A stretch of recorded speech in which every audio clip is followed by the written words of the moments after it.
the stuff of childhood dreams. After 172 regular season and postseason games, it all comes down to one winner-take-all matchup at Tropicana Field. And this American League Championship Series coverage on TBS. It's Game 7 between the Boston Red Sox and the Tampa Bay Rays.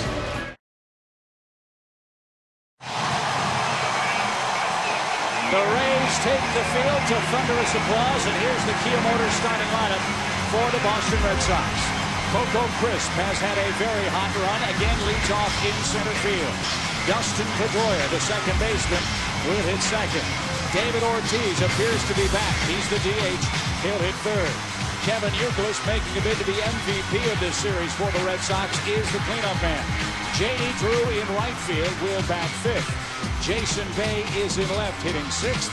Mark Kotsay will bat seventh over at first base. One of last night's hitting heroes for the Red Sox, Jason Varitek, catches and hits eighth. And Alex Cora gets the start tonight at shortstop, and he will hit in the number 9 spot. One of the heroes for the Tampa Bay Rays in Fenway Park in that third game was Matt Garza, who beat John Lester, only gave up a run in 6 innings with 5 strikeouts.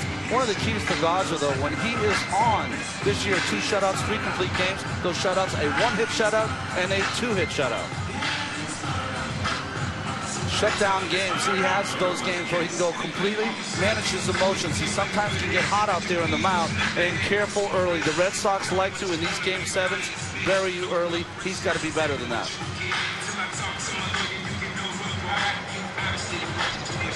So Crisp, Pedroia, and Big Papi are coming up in the very first inning tonight. And the Boston Red Sox continuing their unbelievable history, 9-0 in their last 9 ALCS elimination games. And let's check in with the 4th member of our broadcast crew tonight, our colleague Craig Sager. Well, after batting practice and just prior to taking the field, Carlos Pena addressed his 8 teammates. He said, "Don't worry about beating Boston. Let's play our game, go out, and have fun. We're better than they were in the regular season. We have the best home record in baseball. No matter what happens tonight, it's been an amazing year. Let's enjoy it." Joe Madden, sensing a tense clubhouse, thought the message could be best delivered through the players themselves, and Pena had his blessing. Yep. All right, Craig, what's the old saying? Speak softly, carry a big stick. Yeah, it's all about playing baseball tonight. Don't get worried about the hype of a Game 7. Go out, throw the ball over, catch it, and have good at-bats. And that's what Coco Crisp has been having in this series for Boston. He's 5 for his last 8, has supplanted Jacoby Ellsbury in the leadoff spot, and he's set to face Garza with tonight's first pitch in St. Pete.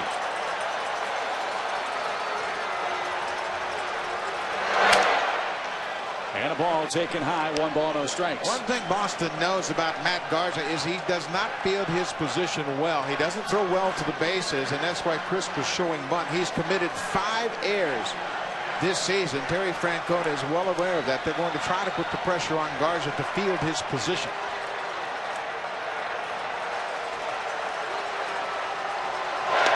That caught the corner, evens the count.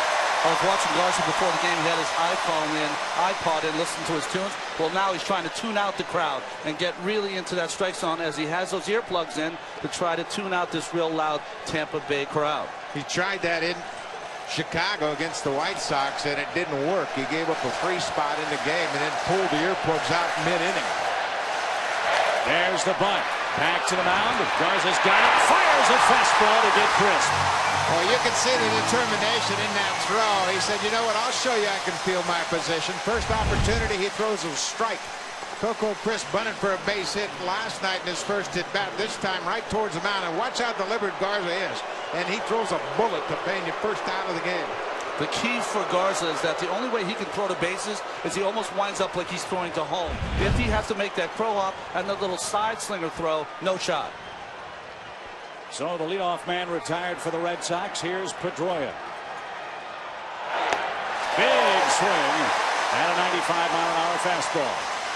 We mentioned Pedroia and Youkilis last year in Game 7 in the ALCS. They went 6 for 10, drove in 7 runs, hit 2 home runs, and scored 5 runs. They were a 2-man wrecking crew.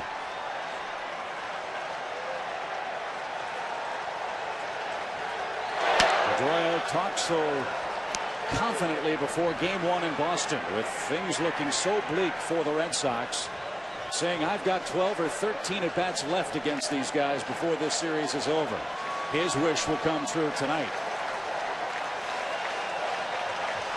He's 1 for his last 9 in the series, and drives that one deep into the left field corner. Crawford on the run. That ball is gone. A home run, and the Red Sox lead.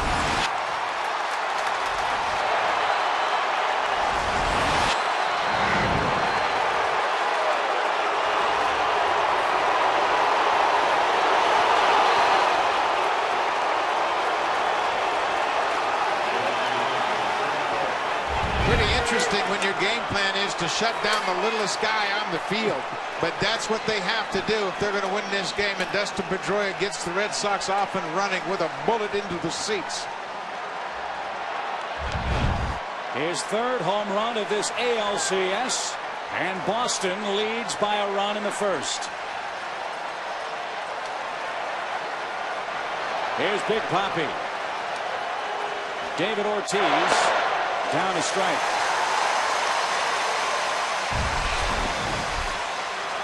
How big is an early run? Well, it's huge. It's huge if you're a starting pitcher, John Lester. You can go out there, you have a little room to work with, but it also sends a message to this Tampa Bay team that, hey, the Red Sox, we're here. This is 7th game. We own 7th games.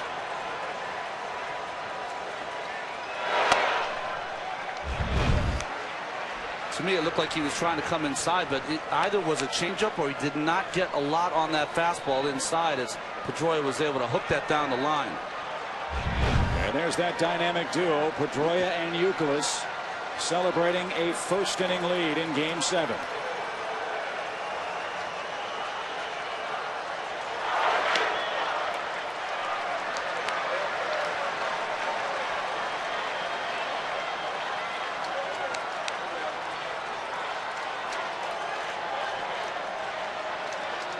Ortiz in game 6.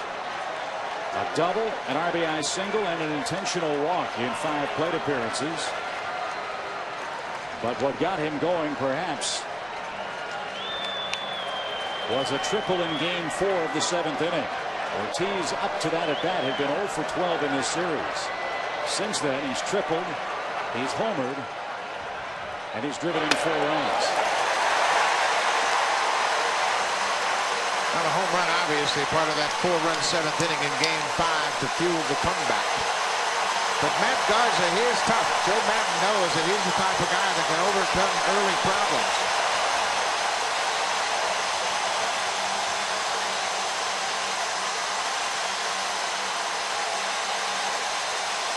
Well, you know, as a starting pitcher, you just tell yourself, well, you know, okay, hit home run. Great for him. Great for the Red Sox. Only 1 run. You know, no big deal. Shake it off. Here we go. We'll start anew.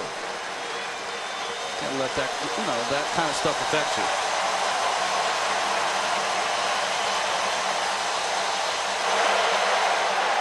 Full count.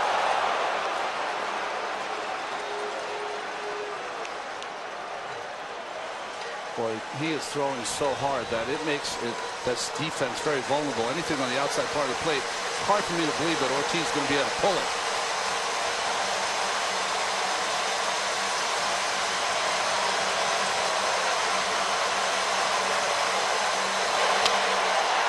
Ball 4 high. A homer and a walk back-to-back sets it up for Kevin Youkilis. And speaking of that defense, here it is for Tampa Bay's Rays. Well, the Rays got up to a great start. They played 7 straight airless games in the postseason. Great speed in the outfield. Crawford, Upton, and Baldelli. Longoria and Bartlett on the left side. Iwamori and Pena on the right side. And the development of the catcher, Deoner Navarro, behind the plate has been dramatic. He has really taken the leadership role behind the plate for this ball club, and he feels the responsibility of getting Matt Garza through this game.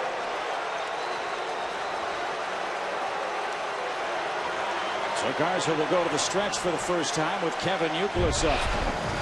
Youkilis has 10 hits in this LCS.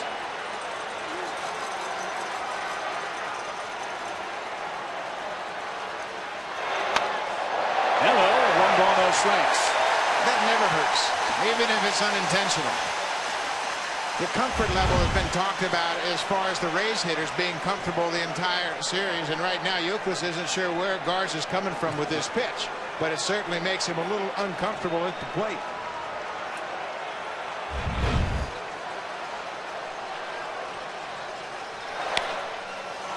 That went into and out of the Boston dugout.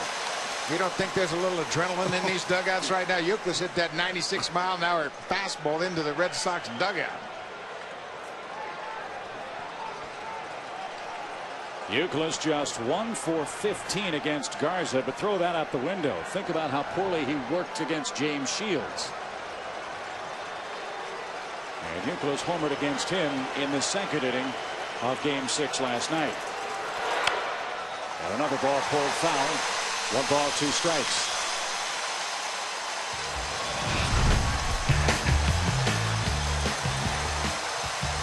His 1-2 punch pretty dynamic in the postseason. This is the ALCS numbers. Pedroia 360, Youkilis 370. They've hit 5 home runs together and driven in a total of 11 runs.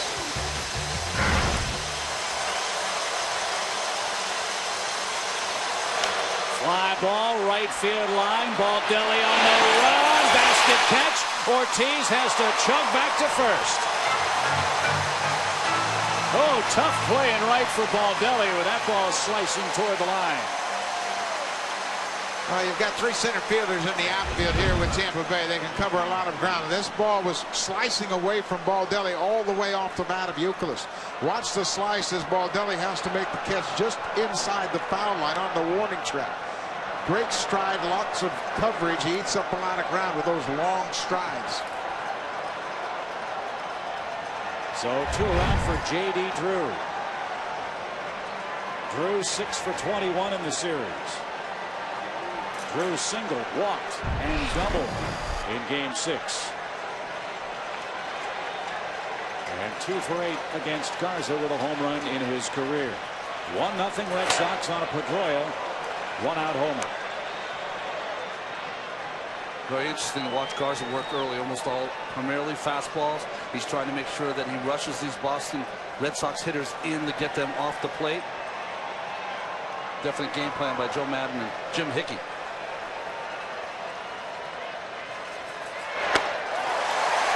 Garza, a power pitcher. You figure he's going to have a high pitch count in this game, but is that something about which the Rays have to be concerned in this Game 7 tonight? Not an issue at all.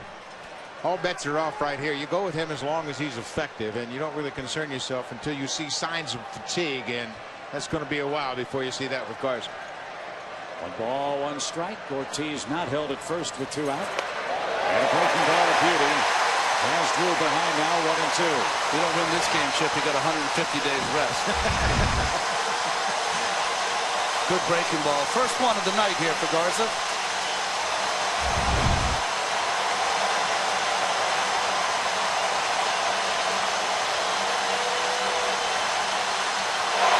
Check swing, he went around.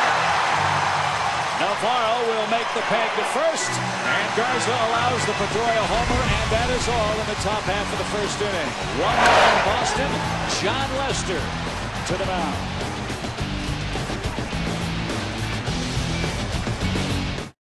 The Red Sox strike first. Now the Rays are up in their first. And the Tampa Bay starting lineup brought to you by Kia Motors. Akinori Iwamura leads off. He's their second baseman. B.J. Upton has had a huge series at the plate. So has Carlos Pena. So has Evan Longoria. So has Carl Crawford. Willie Ibar gets the start at the designated hitter spot with Deona Navarro, Rocco Baldelli hitting 8th, and Jason Bartlett 9th against Boston left-hander John Lester.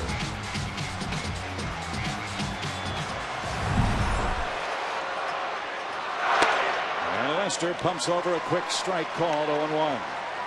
Both leadoff hitters for each team faking the bunt. John Lester, what a season he had this year, 16-6. Struggled in his start in the postseason against these Rays, giving up 5 runs. Youngest Sox hurler, 3rd youngest Sox hurler to appear in a postseason Game 7. Big breaking ball, 0-2. Well, that scouting report on John Lester. Extra days rest should help him. He's pitched 230 innings this year. Cut fastball is the key for him. He's got to get that inside. And Game 7, remember, he pitched a Game 7 against the Colorado Rockies last year when the Boston Red Sox won the World Championship. That's tipped into and out of the glove of Jason Varitek. That's why I think I said game 7. The deciding game, game 4, of course. Lester was defeated by these Rays in that 9-1 game at Fenway Park in game 3. And what gives Boston such great hope, he has never lost consecutive starts in his major league career. And he leads tonight by a run and just missed high to Iwamura.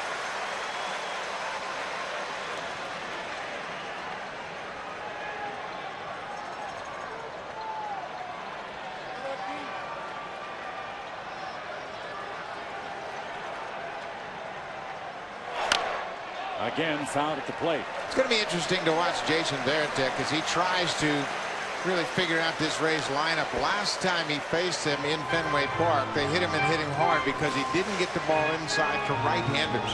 Early on in this at-bat to Iwamura, he's gotten the curveball into the mix, and that should help Lester get through his delivery early on, not just standing out there firing fastballs for effect. Ground ball hit toward Pedroia, gives ground, and Lester retires the Rays leadoff man. Well, you talk about defense meaning big things in postseason play.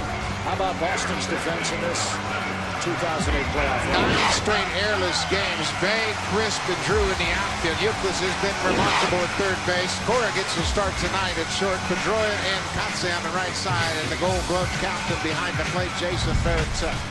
That 9 straight airless games is one shy of the Cardinals' record of 10 straight. That came in 2004. So here's B.J. Upton, one of the offensive stars for Tampa Bay in this postseason. 7 home runs in his last 30 at-bats. To put that in perspective, he hit 9 home runs in the regular season in over 500 at-bats. So he has gotten hot at a most opportune time for Joe Maddon's ball club. Looks to me like they've changed their approach on Upton. They're going to try to get him out away and not even mess with the inside part of the plate tonight. Save it for a pivotal pitch. And up and away for ball 2. 2 balls and a strike. And 2 curveballs in a row, so maybe going a little soft and avoiding that fastball inside. Well, what you're trying to do is lull him to sleep with that breaking ball and pop the fastball inside. Still going with the breaking ball. And it's yanked foul to even the count. That was a good one there. If you watch the 2 curveballs before then, the kind of slow breaking to get them over, that one's a little harder. Almost looked like a fastball coming out of his hand. But now he's seen 3 in a row, and certainly Upton has to be wary of that breaking pitch, and that might make him just slow enough to beat him inside. If you feel lucky enough to take a shot, he's been hot in there. Upton's been a very patient hitter too. 97 walks in the regular season, and he works a full count now. Well, that was pretty interesting. They were trying to go inside, and he missed out over the plate again.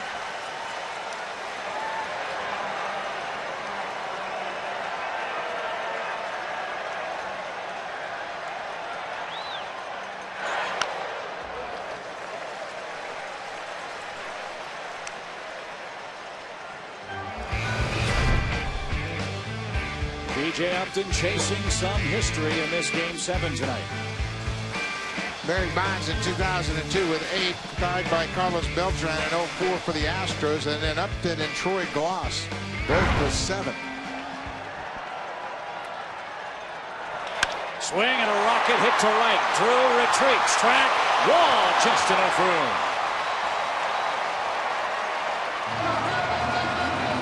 Upton hit it hard, but he's a second out. Interesting approach, though. Instead of coming in, he got the ball down and away where Beckett was trying to go last night. Keep him to the big part of the park, make him go to right field. Yes, he has great power, just not enough as Drew's able to catch up to that fly ball. Well, B.J. Upton has been so good on the inner half and up, and I think they've changed their approach, and we're going to keep an eye on that as this game develops. That brings up Carlos Pena.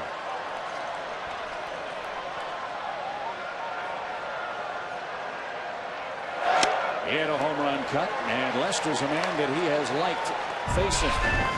6 career hits, 2 home runs in 19 at-bats, and 3 home runs in this postseason. Rays have done some early scoring themselves in this series. They have scored 8 first-inning runs against Boston. They're down to their last out in this opening frame. Now they have hit homers in the first inning of the last 3 games. That's a fast start, no matter who you are. Pena and Longoria hit first inning home runs in game 4.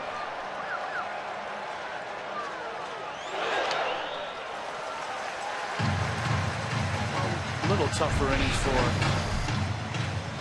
John Lester this inning. You see the Rays' first inning runs. 8 first inning runs this series.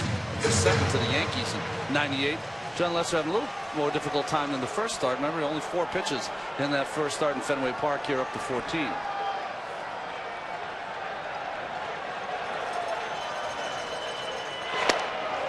Right on by Pena. 1 ball, 2 strikes. I don't know about you, Buck, but his stuff is much crisper than it was in Fenway Park this early in the game. There's a little finish to it, and by that it means you just got late movement into the strike zone. Even the breaking ball you commented on was much sharper to upspin. There's the computer working again.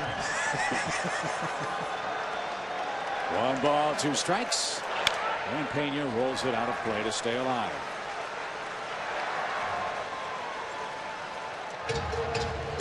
MLB postseason en Espanol. Live MLB postseason Spanish language feed is available via SAP.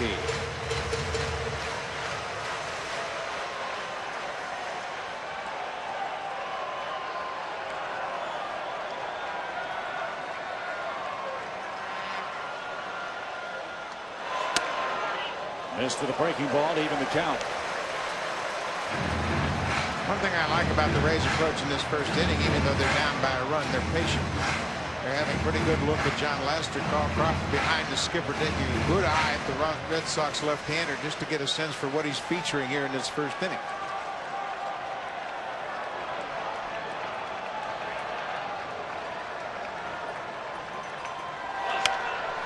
It's the ballpark too for Lester, where things have not gone particularly well. 2 career games, 9 earned runs, 12 innings. Well, he's a different pitcher this year, and it really started in May when he started pitching to the outside part of the plate to right-handed hitters.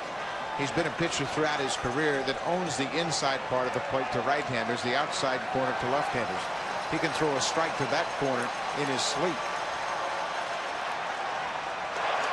And he takes care of Pena with a sweeping breaking ball. 3 up, 3 down. Red Sox by 1 after 1 in game 7.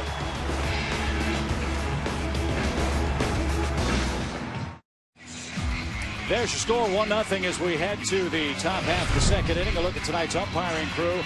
Big switch, which we'll explain in a moment. Brian Gorman calling the balls and strikes. Sam Holbrook, Brian Honora, Tim McClelland is the umpire at third. Alfonso Marquez down the left field line. Angel Hernandez joins this crew. He will work the right field line for game 7. Darryl Cousins was hit in the chest with a foul ball off the bat of Jason Varitek. Had to leave last night's game before the 4th inning. Tim McClelland came in umpired behind the plate the final 6 innings last night. And Darryl Cousins unable to continue in this game 7. So Hernandez a replacement umpire for this particular game. And we understand Darryl is resting comfortably at home and should be okay. Yeah, this happened with the Varitek foul tip. You can see how exposed the umpire is. This goes off the glove, off the mask, and hits him directly on the right collarbone. And he would have to leave that game. And Tim McClelland then took over behind the plate. But we wish Darryl Cousins well. 2 strikes to Jason Bay and 1 ball and 2 strikes. Well, the thing that Garza has to battle against is that if you're a young pitcher in postseason, the second inning you come out, the adrenaline's gone, your legs feel like they weigh 50 pounds each as we're trying to get these hitters out.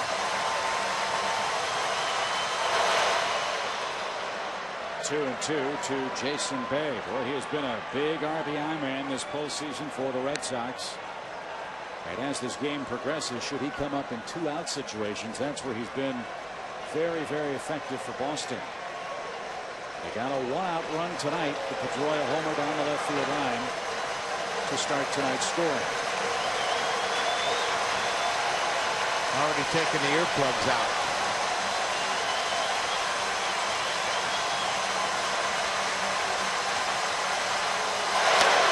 Check swing.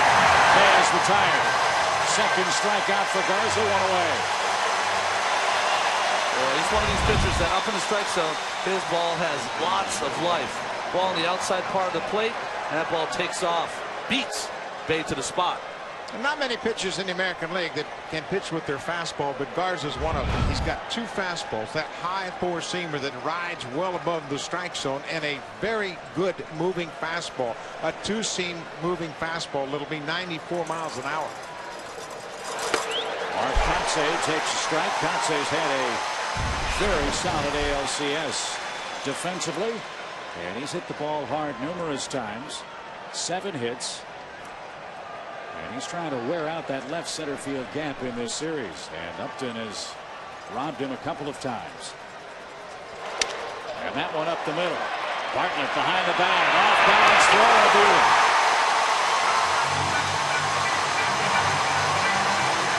Well, the defense got out to such a great start in this postseason. They had 7 straight airless games, played 65 innings without committing an error, and then made 5 in the last 25 2/3. Bartlett made an error in Game 6, but this time ranging behind second base makes an outstanding play to take a hit away from Mark Kotsay. Yeah, he was shading Kotsay up that middle, gave him a good jump on the ball, and able to throw that ball off balance.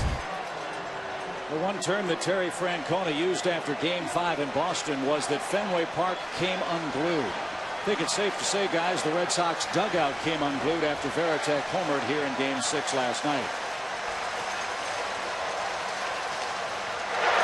That blast, the first hit for the Boston captain in this ALCS. His 11th postseason home run, but to a man, when we mentioned Varitek's hit in the clubhouse, every teammate lit up.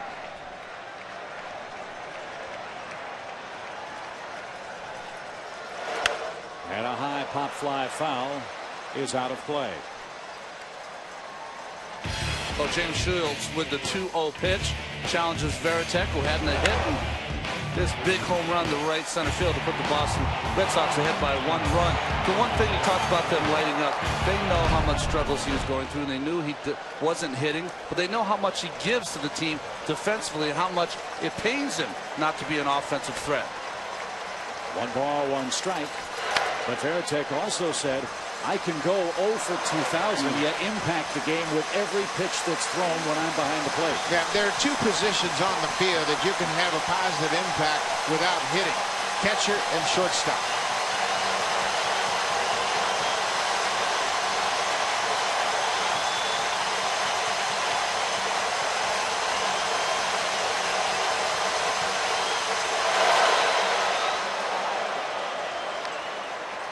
The one thing that Varitek does so effectively is he separates his bat from his catching. And that's a hard thing to do. A lot of catchers will take their offers back behind the plate and really crowd their decision-making ability, thinking about a bad swing in the previous at bat.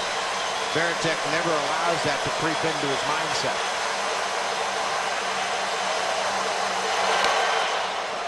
And a positive contribution as he piles up the pitches with Garza. Full count now at 3-2.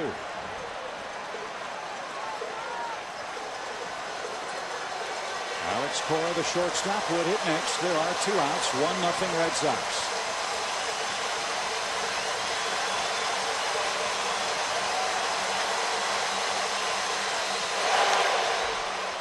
You don't see many captains in baseball in this day and age, and very rarely do you see a C on the jersey of a ball player because of the transient nature of baseball nowadays. So many guys moving around. You don't have that kind of longevity to establish that kind of leadership position.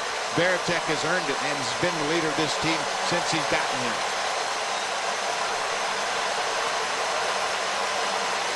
And the question is, will this be his final go-round with the Red Sox? Well, that's going to be an interesting question for them. For people that aren't Boston Red Sox fans, you don't even know that he started in the Seattle organization, but he's considered, of course, a Red Sox.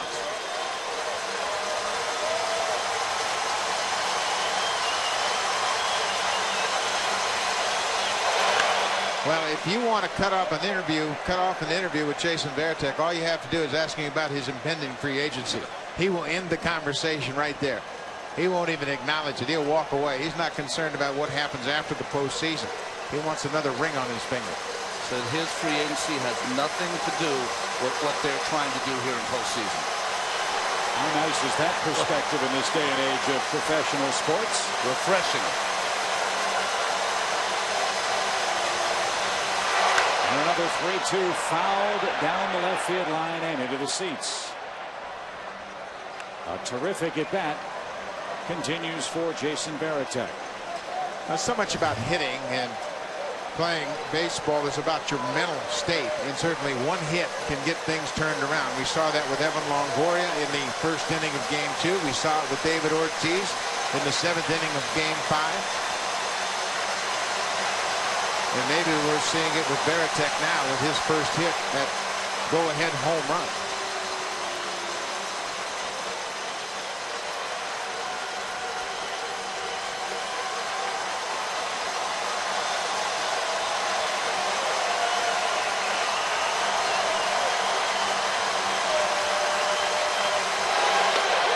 Pitch of the at-bat is a breaking ball, and it throws Varitek. And the Rays are coming up in the 2nd inning down a run with Evan Longoria to start things off in a 1-run game.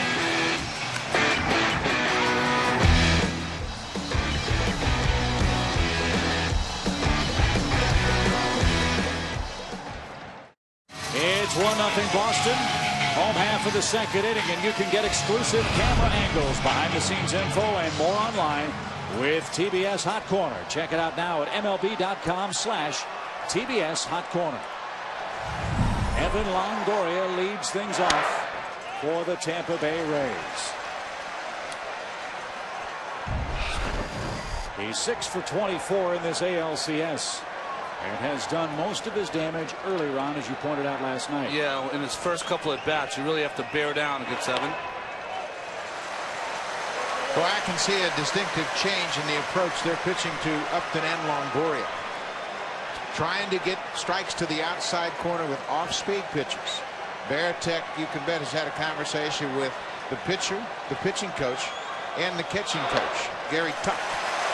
So when you make a game plan change, everybody has to come together, but they've got to do something with Upton and Longoria. They've hit 8 home runs in 6 games. And you might recall it's been a roller coaster postseason for Longoria. Had an 0 for 13 stretch at one point, and Joe Madden encouraged him to take his walks. And he takes a high strike for a 3-1 count. That ball was up and in, not a strike. Joe Madden not very happy with that call. Gets Lester back into the at-bat.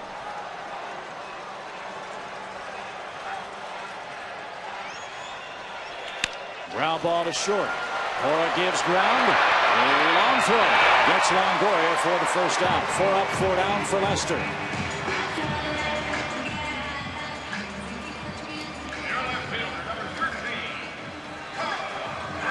Here's Carl Crawford. Crawford 10 for 26 in the series with 4 RBIs. Crawford, one of the stars of Game 4. With a 5-for-5 performance. That was in the game started by Tim Wakefield of the Red Sox. Crawford drove in 2, scored 3, and stole a base.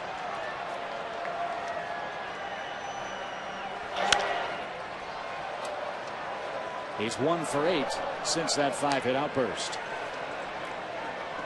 In our previous conversations with John Lester, he talked about the 3rd and 4th inning being the most pivotal innings for him, where he really gets into the flow of the game. He's tested all of his pitches, and now he has a feel for where he can go with each of those pitches.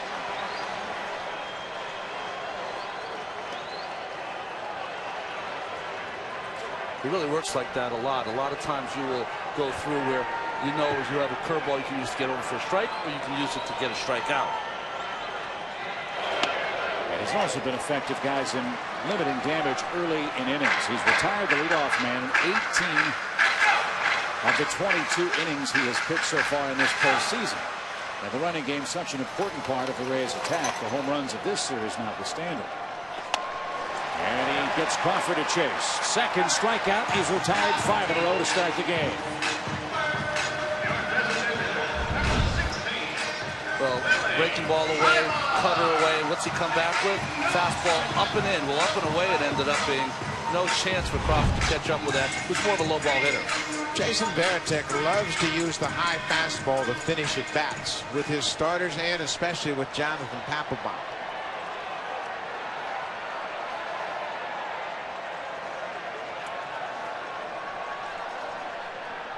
Willie Ibar, the batter, and Lester's already done something tonight that no Red Sox starter has been able to do in this series. He's retired the first 5 Rays in the game.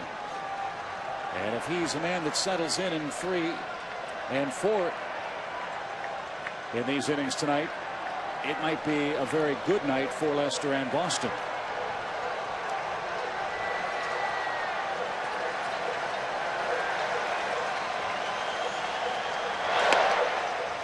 Low to Ibar evens the count.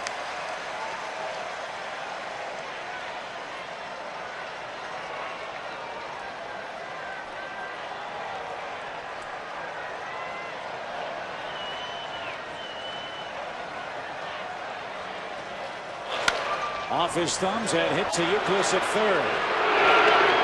6 up, 6 down. Lester and the Red Sox lead Game 7 by a run.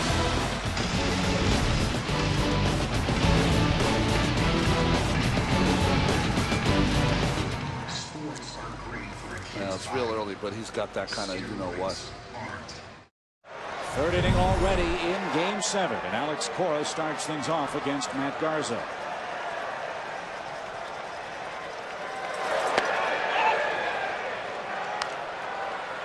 Chad Lowry's gotten the bulk of the playing time for Boston at shortstop in this postseason, but Terry Francona likes Cora and his ability to handle fastballs. Yeah, he will start him against guys that have the bigger fastballs and feels like he's got a better chance.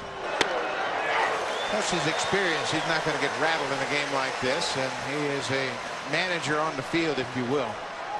Very alert, very heads up, really gets into the flow of the game and can help out Dustin Pedroia. Not that he needs much help. At least not in this game. He scored the only run. And Cora shoots a ball to left. Crawford retreats.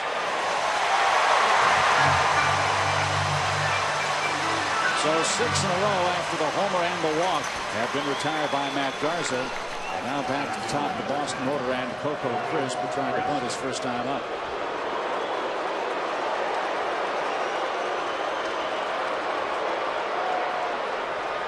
Coco is getting a rude reception here because of the fight he had at Fenway Park when he charged James Shields. They had a little bit of a beanball war going, and Coco Crisp got hit by Shields in the 1st inning in a game in June and charged them out. Rays pinch at the corners, thinking about a bunt, and Crisp down a quick strike. Inch Kobe Ellsbury began the postseason as the Red Sox starting center fielder and swung the bat exceptionally well against the Angels. But since then has cooled considerably. No hits in his last 20 at bats. And Crisp has gotten hot at a most opportune time. He's 8 for 16 now in this series. And he's buzzed and with the count even. Well, you know you have to have scouting reports on hitters and what their strengths and weaknesses are, but if you're going to throw at somebody, you better check into his background. Coco Crisp father was a professional boxer in Los Angeles, and he handled himself pretty well, but boy, he got piled on once he got to the mound, and the rest of the Rays came to the defense of James Shields.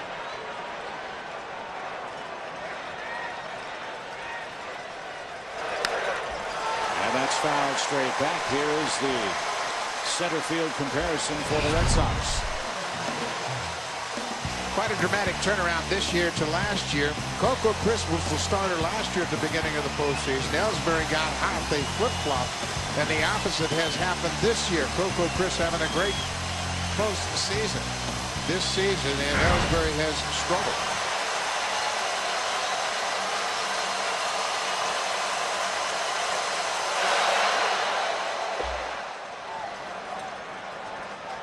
And Crisp stays alive here in the Boston 3rd.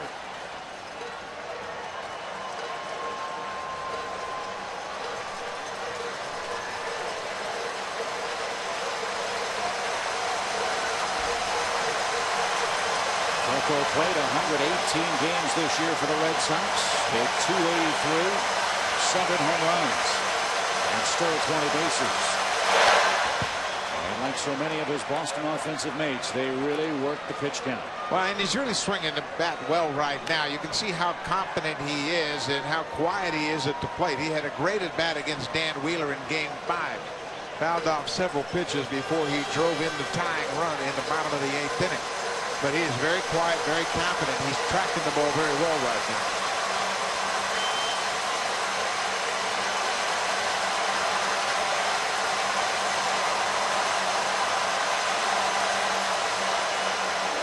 See how he wiggles his fingers on his bat. When Garza took so much time, he had a tendency to tense up a little bit and ask for time. We've seen that, though, from Matt Garza in Fenway Park. It takes a lot of time in between pitches.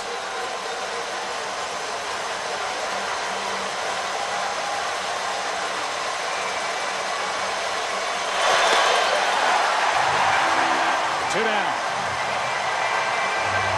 4 strikeouts for Garza.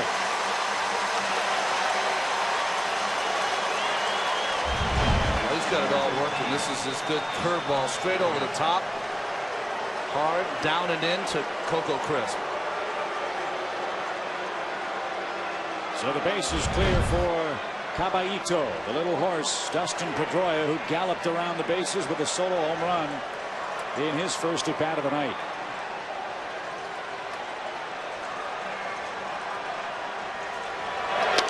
Strike 1.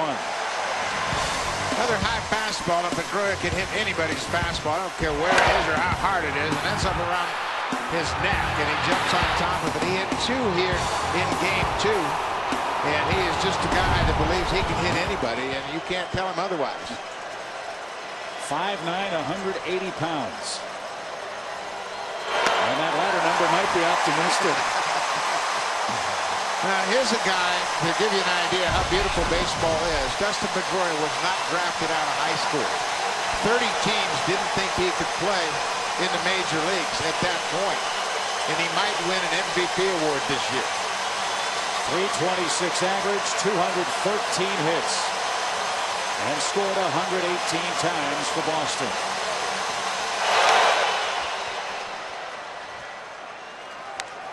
It's a very unique hitting style, doesn't he? Kind of just that body just kind of springs towards the ball, but he keeps his head pretty level, keeps the bat very level. And I tell you one thing, he's had a million coaches tell him you can't hit like that. You got to cut your swing down and just hit the ball to right. He had 17 home runs with a big swing.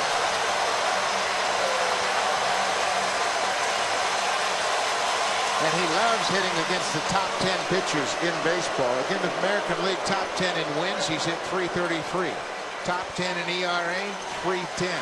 Top 10 in strikeouts, .316. The bigger they are, the harder they fall. And he got popped. Garza hits Pedroia. And with 2 strikes, he won't even rub the spot. He stands at first with David Ortiz coming up. He won't give the pitcher the satisfaction of acknowledging that it hurts. Well, we've definitely seen this has been a game plan by Garza so far. He is going to pitch inside, hits him right on the outside of the elbow. Once that ball starts running in, it starts to track you. You have no chance. In the old days, when you hit a hitter like that, if there's a ground ball and play up the middle, you're going to see a hard slide into second base. Well, he can play old-fashioned baseball, too. Yeah. Red Sox bench seemed to question Garza when he buzzed Euclid in the first inning. Now Ortiz up and down a strike. It might have been a decent move early in this series when Ortiz was struggling. Not too good of a move now because a couple of hits last night, that big 3-run home run 2 games ago. Sometimes it can take just one at bat to get it clicked in for David.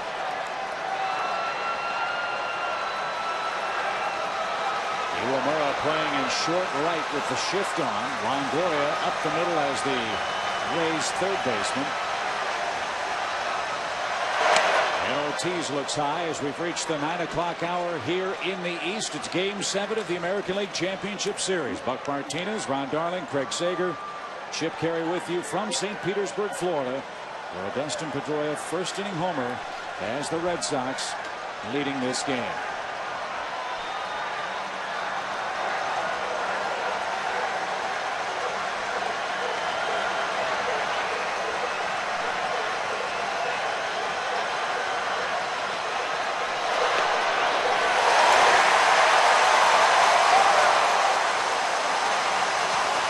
David didn't like it. He'll turn around and question the umpire, Brian Gorman, but it looks like he got a piece of the corner down and away. That's that two-seamer, lots of movement late by Garza.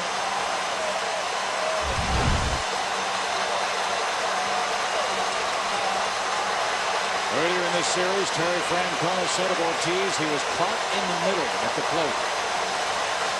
Late on fastballs, early on off-speed stuff. Let's see what he does with a 1-2 count. Runner goes, pitch low, and Pedroia slides in hard and safely at second base.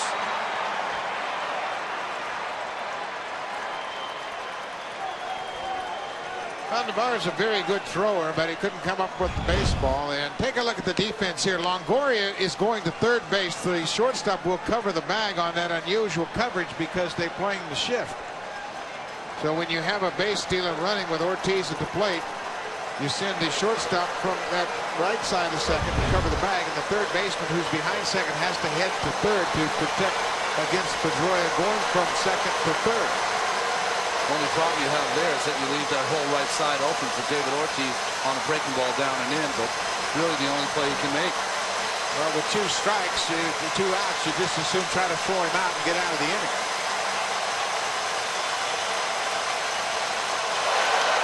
Struck him out with high heat.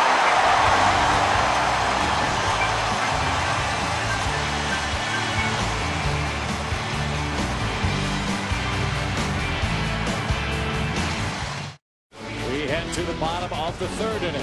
Rays looking for their first base runner in tonight's Game 7. Leonard Navarro, Rocco Baldelli, Jason Bartlett coming up against John Lester. And gentlemen, this is usually where, if Lester's going to settle in, he does so, but he set down 6 consecutive men to start the game. First time that's happened in this series where a pitcher has retired the first 6 batters of the game.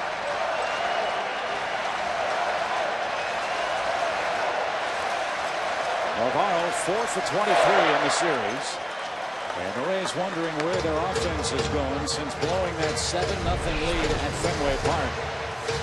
Collectively, they have 5 hits in their last 41 at-bats.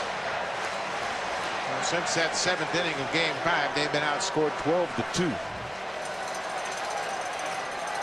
And Lester, one of the game's elite left-handers, has an early lead. Way high, ball 2, 2 balls and a strike. Well, if you want to watch a windup that you'd want to teach a young person, it's John Lester's. He's got a nice athletic stance on top of the mound. Very easy, not a lot of moving parts as he approaches throwing to the plate. Repeats his windup almost every single time and throws the ball out in front of his body. Just picture perfect. At the knees, 2-2. He's beating him inside so far today, something he could not do at Fenway Park. Well, I think it's because he put the outside corner in their mind early.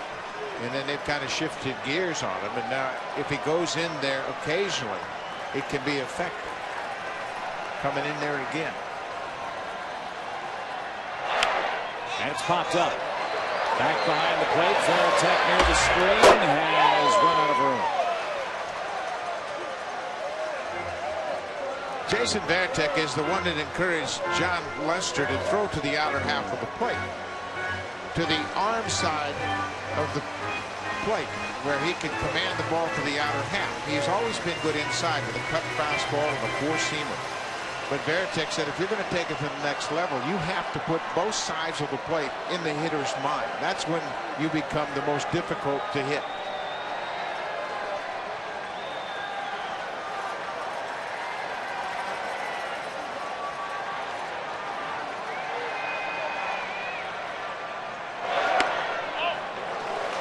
Just missed. And the count fills up at 3-2. So far, they're trying to entreat the home plate umpire, Brian Gorman, that I want to throw this back to a curveball. Stay with it for me. Gorman sees that it's just outside, kind of bending around the plate.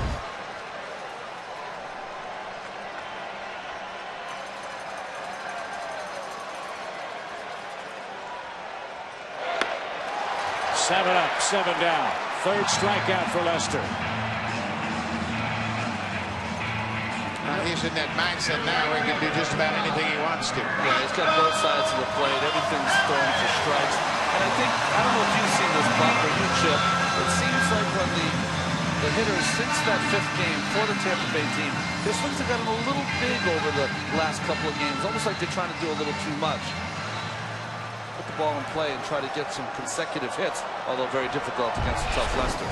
They've only hit 1 ball out of the infield so far in this game. That was by Upton, who chased J.D. Drew to the warning track. Rocco Baldelli is the hitter, trying to reach and represents the game-tying run.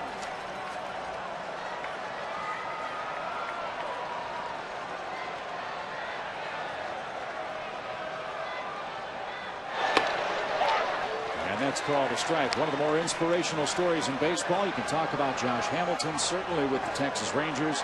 Same can be said of Rocco Baldelli, sidelined with that mitochondrial disorder, one that nearly cost him his career. It's a disorder that took them a long time to try to diagnose, and a long time for Baldelli and the Rays to figure out a playing regimen that allows him to be successful in short bursts with the extreme fatigue that disorder causes. Yeah, he just can't work out over an extended period of time. He didn't play with this team till August 26th this year. And Lester strikes him out. Right now he's a pitching machine. 8 up, 8 down, and 4 strikeouts in the game. But if the Rays are going to hit him, they're going to have to hit good pitches because he's not throwing any bad ones right now, and this is a great fastball. Oh, he threw fastball in, curveball away, fastball away. Go sit down. Tell you what, when you're catching a guy like this right now, you feel like a catching genius. Oh, I can do anything I want. I'm going to try this one over here, and with a couple of these in there, a little curveball on the outside. And now Bartlett, the hitter. Jason's been a tough man for Lester to solve, but not this time. First pitch popped to Pedroia. Inning over. 9 up, 9 down, and John Lester with a 1-0 lead through 3. Middle of the order for the Red Sox in the 4th inning. Kevin Youkilis, J.D. Drew, Jason Bay are coming up. Matt Garza retired that trio. First time around for the Rays. Just 1 hit in this game tonight. And that hit a Pedroia homer. Youkilis flied out his first time up. Baldelli made a long running catch near the line for the 2nd out in the game's opening inning.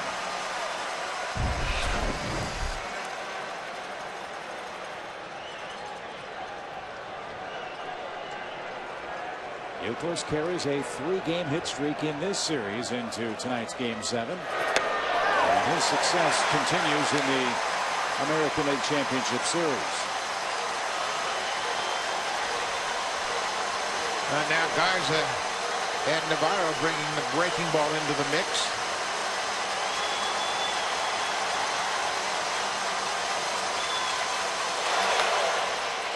It's very interesting. Garza pitches on a lot of emotion, and I think that his last start against Lester got all the attention. Little chip on his shoulder, and I think he's carrying one tonight. Everyone here, or the Patriots, if you read them, were assuming that the Red Sox would have to win this game. I think he's carrying that chip to try to stop that from happening. Yeah, he's carrying more than a chip on his shoulder. His whole team is on his shoulders tonight. And that emotion for Garza at times, as we alluded earlier, has been a double-edged sword for him. Early in the season, it was misdirected. Second half of the season, he's been tremendous. Youkilis battles back to even the count at 2-2. Hits a shot toward Longoria at third. Throws on the run, scooped up nicely. For out number 1. Risky play, but Pena made it. 1 man down as Joe Madden, the Tampa Bay skipper knows these Red Sox well, knows tonight's game should be a battle. It is. We see enough of these guys between spring training, regular season, etc. now this time of the year. But although I'll take it this time of the year, it's both guys are throwing the ball extremely well right now. Joe, what are your hitters' reactions as they come back from facing John Lester? Obviously, you got two of them in Game 3 at Fenway Park. How different is he tonight in your mind? I don't know. It looks a little bit sharper overall. He's mixing his pitches maybe a little bit more often. I don't know if the strike zone's liberal in his favor at this point. It's hard to tell from over here. But overall, I just say that primarily what I'm seeing is a little bit more of a mix as opposed to just fastball. And furthermore, I think he's throwing his breaking ball for a strike today. I'm more consistent with him. Your guy, Matt Garza, is off to a great start himself. How does he look in your mind? Real good. And for where we're at right here, if the ball is really finishing well, it's very crispy at the end. He's got that really good live fastball. Made one mistake on a changeup to get right at this point. So J.D. Drew, the hitter, ahead in the count 1-0. And talking to Garza at the start of this series, Ron, he mentioned that after that confrontation with Deoner Navarro on June 8th, it taught him not to throw angry pitches. As a pitcher, what does he mean by that? Well, I think that you can't misdirect all that emotion that you have out there. As Drew pops up to the right side. 2 on the right. You're going to have emotion. You've got to use it that it works for him. What he was doing is getting mad at himself, which made some of his teammates felt like he was getting mad at them. And once that happens, you lose your team. So once he directed it in a better way, and he's done it by really concentrating on each and every pitch, and I think that's why he's had a lot better season after that brush up in Texas. ZRA through June 8th was 4.38, 1 run less almost, over that 1 run less, 3.37 since then. Base is clear. 2 outs now for Jason Bay, who tried to check the swing but struck out leading off the second inning. And a roller foul is out of play. And not only has the impact of Navarro helped Garza, but Troy Percival played a very big role on this staff too. Percival is hurt, not on this ALCS roster, nor in that Tampa Bay bullpen. But Percival was expected to come back for tonight's Game 7 here in St. Pete. Yeah, he's a veteran influence, not only for the relievers, but for the entire pitching staff. And he's had a positive impact on just about everybody here on this roster. Ball 1, strike 1.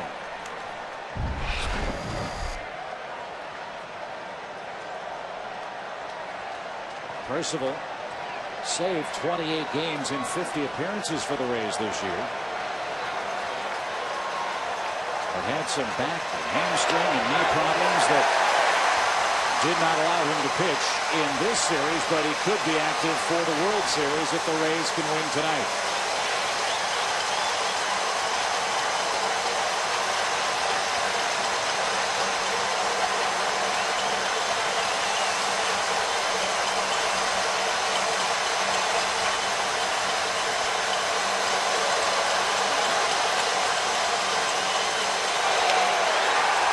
They've got plenty of cowbell. Now they need some runs.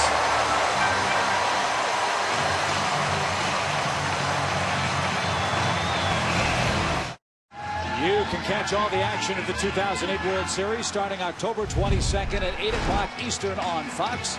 There's only one October. Joe Buck, Tim McCarver, and our friends at Fox know that the Philadelphia Phillies are the National League's representative, and either the Tampa Bay Rays or the Boston Red Sox will meet them Wednesday night. Top of the order now, and Iwamura is buzzed inside and takes ball 1. 9 up, 9 down for John Lester, with 4 strikeouts so far in the game. And a line drive is into left field. That's the first hit for the Rays in the last 7 innings of this ALCS. And now the thunder is coming up for the Rays.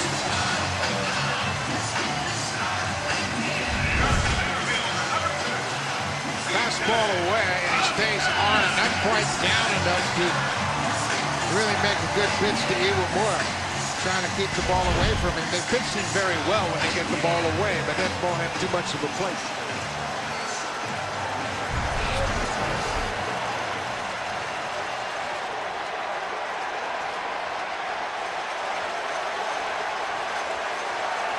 Upton hit the ball hard his first time and took it the other way to J.D. Drew, who caught it on the track. Just to show inside. I don't think they're going to try to get him out inside. I just think they want to put that in his mind.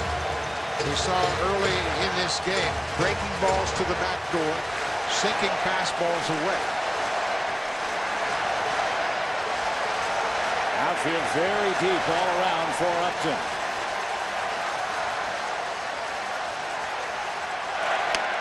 And he takes strike one. Ronnie, how about the effect of having to go to the stretch for the first time now for Lester in the 4th inning of this game? Well, I think that even though he's at such a young age, he's so polished at this point that he knows how to make that adjustment. Probably missed that fastball inside because it was the first pitch. But he also has to make sure he keeps his eye on even more at first base. But don't divide it too much because Upton is such a threat.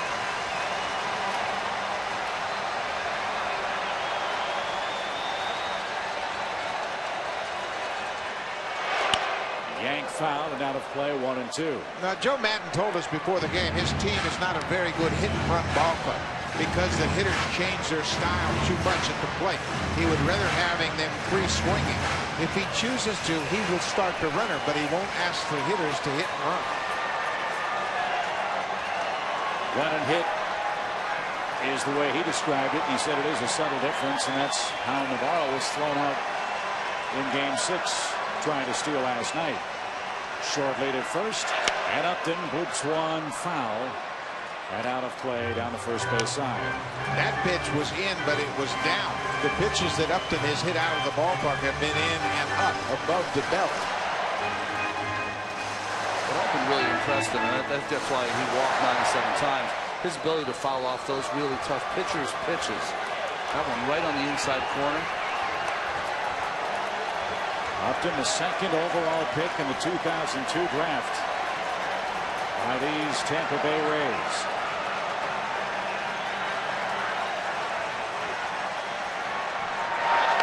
And he goes down on strikes. Down and in. Got him. And Lester has his 5th strikeout. 1 on, 1 away, 4th inning.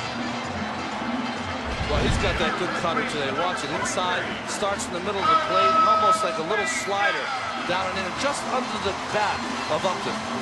Yeah, the cutter is thrown like a football, basically. It's a spiral pitch. It moves along the plane of the bat, but it comes inside. That's where Mariano Rivera made all of his money with that cut fastball. It moves about 6 to 8 inches, and it's a late movement that really can be effective. Still making money. Still making a lot of money. Carlos Pena was one of the American League's best go-ahead RBI men this year. 7 of them for the Rays this season. He drove in 102 men. One swing could turn this game around. He takes a called strike.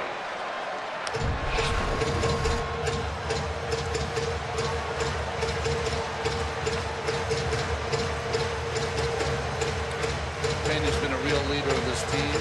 Spoke to the club before the game to tell them to enjoy this game. Had an amazing season. They should just don't worry about beating the Boston Red Sox. Just play the way they can play Tampa Bay Rays baseball.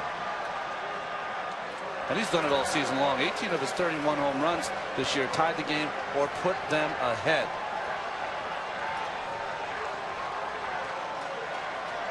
And if he could park one here, we'd have Bedlam in St. Pete. 1-0 Red Sox on a Pedroia homer. Rumor is still at first, but with 1 out. And a good stop by Varitek as the count evens.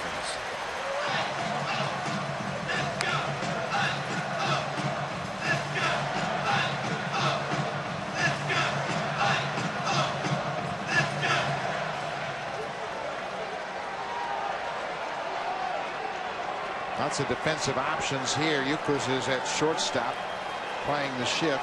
Alex Cora, the shortstop, straight away at second base on the right-hand side of the bag. And he's going to look at the pitches, and he's kind of wondering what kind of pitch that is.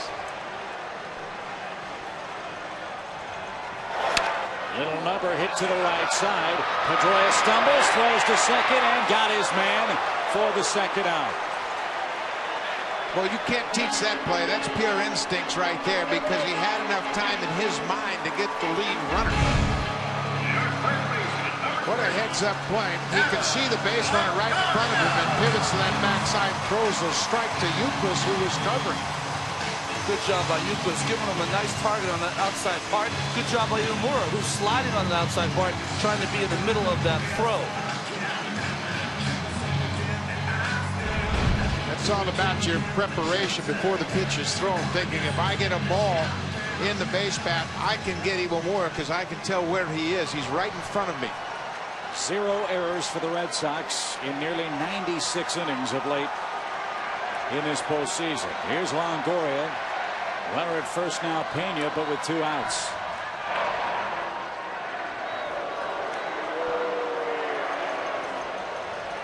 Longoria has been in many ways the bellwether for this Tampa Bay ball club. When he drives in a run, they're 41-13, including the postseason.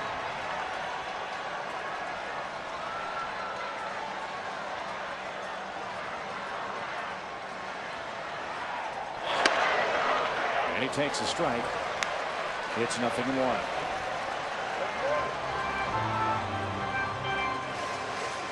It's different John Lester tonight than the one that we and the Rays saw in Game 3 in Boston.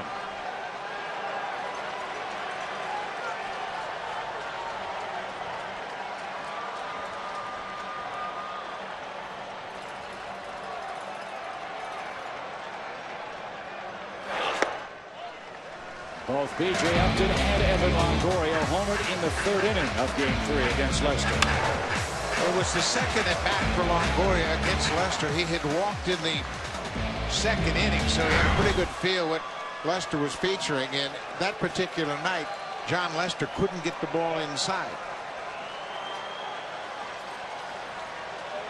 Well, it appears he's had a little trouble doing that in Game 7 this evening. That one too far in there. 2 balls and a strike.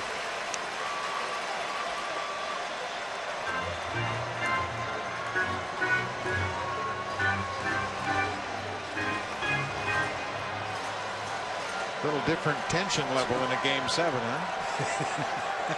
Well, not a lot of smiles, right?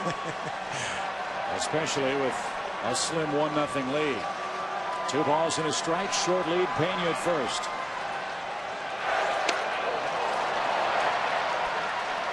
Well, he's got that curveball working. When he does get behind a hitter, especially Upton or Longoria, he chose to go with the 2-1 curveball. Well, I think it was Vertek's plan to get it into the mix early on. He used it in the 1st inning.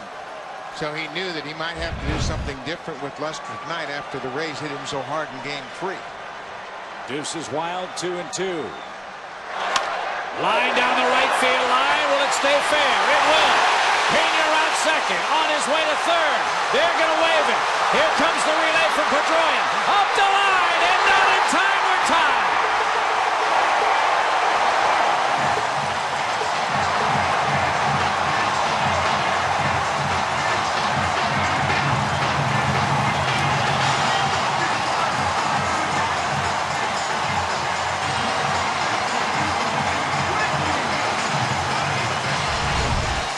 Longoria's 8th RBI comes on a fastball off the plate away. The defense is playing him to pull. That's all he's done in this series. He hits it down into the corner. Watch the relay here. It's perfectly executed. Drew to Pedroia. Look how quickly Pedroia unloads. But it's up the line a bit, and Pena slides in, scoring all the way from first. I see that reaction by the Tampa Bay bench. Broke the ice. Game tied at 1, and here's Crawford.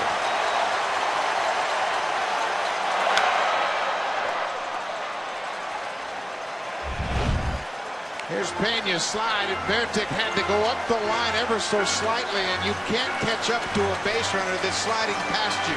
It's impossible. You just don't have enough speed with your glove to catch up to that sliding base runner. The Rays took a chance and have tied the game at 1. Now Crawford could put him in front with a hit.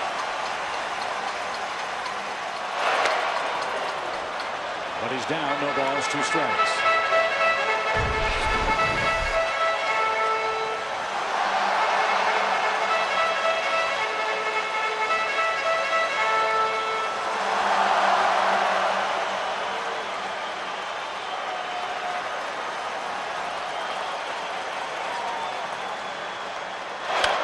In the air, long run, left field line. Bay coming on. Euclid's coming on. Sliding try.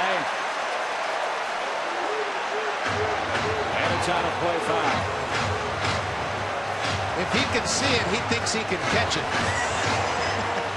That's another remarkable story for the Red Sox, as he had to avoid the third base umpire, Tim McClellan.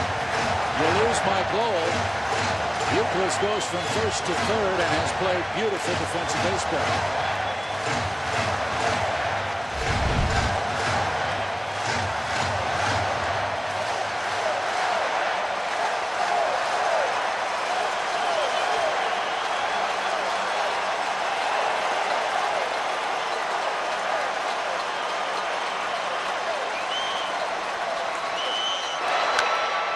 Fought off a tough pitch, 0-2.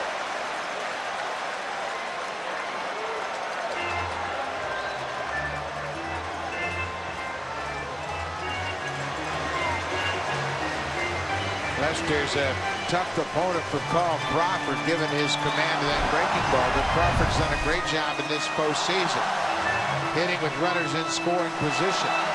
462. It gets better as the situation gets more intense. Fastball chased high and away, and Crawford's retired. But the Tampa Bay Rays, as they've done all year, have come back in this game. Carlos Pena scores the game-time run heading to the fifth. Lower third of the order for the Red Sox in what is now a tie game at 1. Matt Garza gave up a hit to the second man he faced in this game and has not given up any hits since. That hit, however, a home run from Pedroia. And he's due up fifth in this fifth inning of play.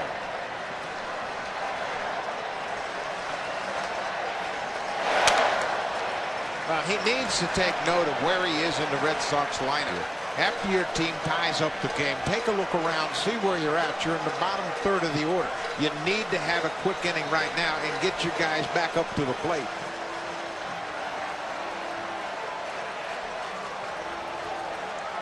John Lester surrendered the lead.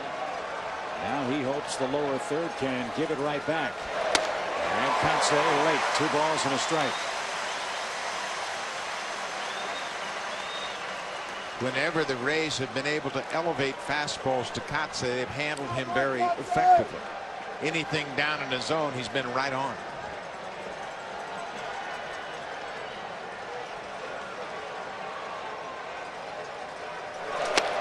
Didn't get the corner, 3 balls and a strike.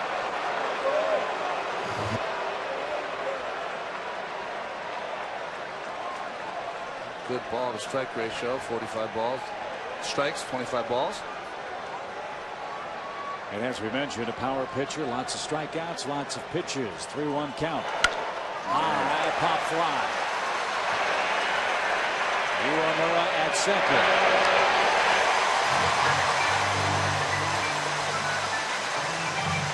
Here's Jason Varitek on 9-pitch at bat. Was needed to retire him, looking on strikes in the second inning. Well, they got him with a big slow curveball after he fought off several good fastballs. Talk about pitch count, with Garza now throwing 71 in game 7 pitches. That's about 40. Yeah, Spoken like a true manager. That's well, he threw 116 in 6 innings in Fenway Park. Varitek grounds the first pitch to Pena. That'll help Garza. 2 out. The late Johnny Padres was Jim Fragosi's pitching coach in Philadelphia, and he had a great answer when Fragosi would say, "How many pitches does he have?" Padres would say, "Not enough." Well, that is one of the questions for the Rays in this game. A, who will close, and B, who can get the ball to whomever will close tonight. And so there will be an interesting pitch total for Garza tallied in game 7 of this ALCS. Chad Bradford and Trevor Miller down in that bullpen, and Miller hasn't been used much, but every time Bradford goes out there, all he does is get people out.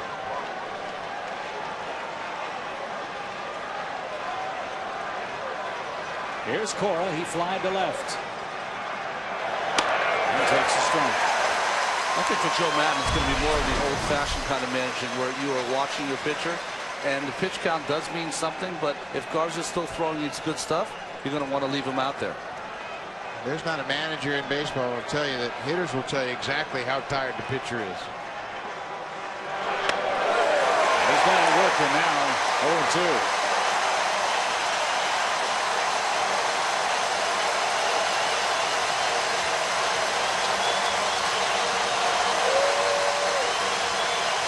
John Lester had a lower ERA against the American League Eastern Division than Matt Garza this year. And how fitting is it that they match up in Game 7 tonight?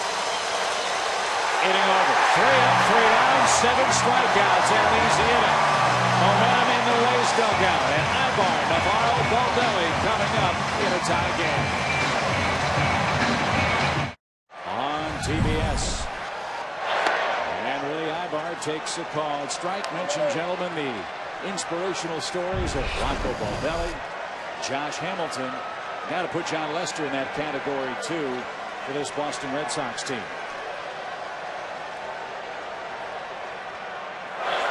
Diagnosed with lymphoma and knocked out the baseball season, and he came back, and the Red Sox were very, very careful in making sure he wasn't overexerting himself. And he told Terry Francona, hey, I'm fine, don't worry about me. And Francona called up Lester's parents and said, your son's not going to be too happy with us, but we're going to put a rein on him. And in retrospect, when Lester really got to the point where he was ready to compete again at a major league level, he thanked the way that Terry Francona and John Farrell utilized him so carefully and made sure that they didn't overextend him. And then coming from chemotherapy, when he came back, his body has changed. If you look at John 2 or 3 years ago in a Red Sox uniform, he's very thin, but they let him mature his body physically, and that's why he's throwing the ball probably 4 or 5 miles an hour more. High fly ball down the left field line. That's trouble. That ball is off the base of the wall. Ibar hustling for 2. He just missed a homer. Instead, he's in scoring position with nobody out.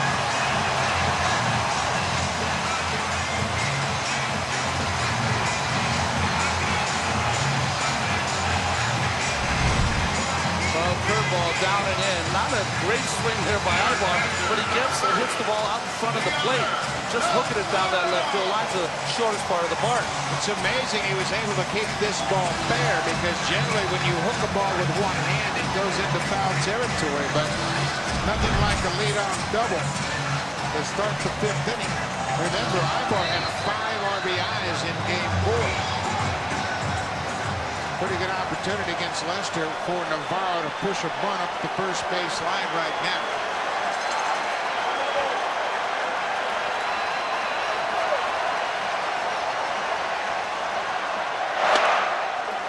Well, you can see Joe Madden is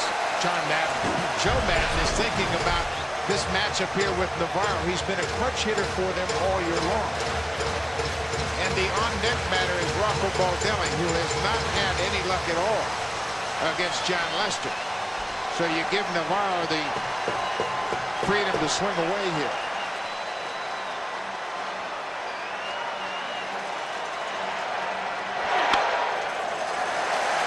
Well, he's only sacrificed 3 times during the regular season, so it's not something they do a lot of. Navarro's proved so much with runners in scoring position. That's why he's allowed to swing the bat. 214 last year, 314 this year. And no sacrifices for the Rays in this ALCS. Baldelli waits next. 1-1 game. 2-0 count.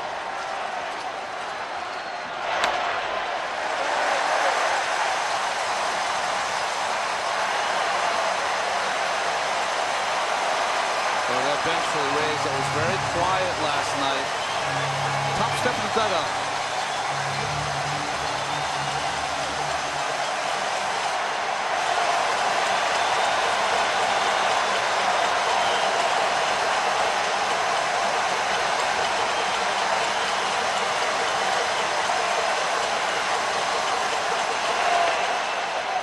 Balls and a strike.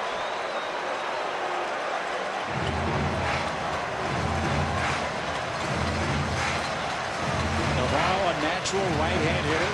Learned how to switch hit starting at the age of 13. Has to find a way to move Ibar up 90 feet.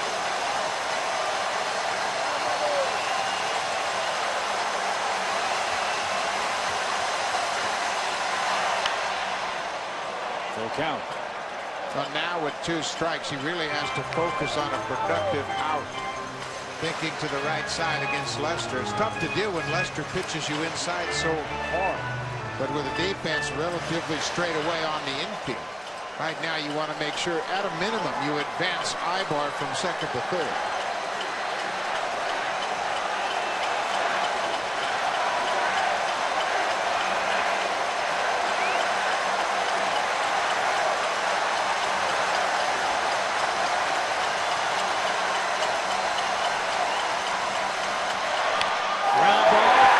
Short. Pearl surrounds, has no play. Infield hit.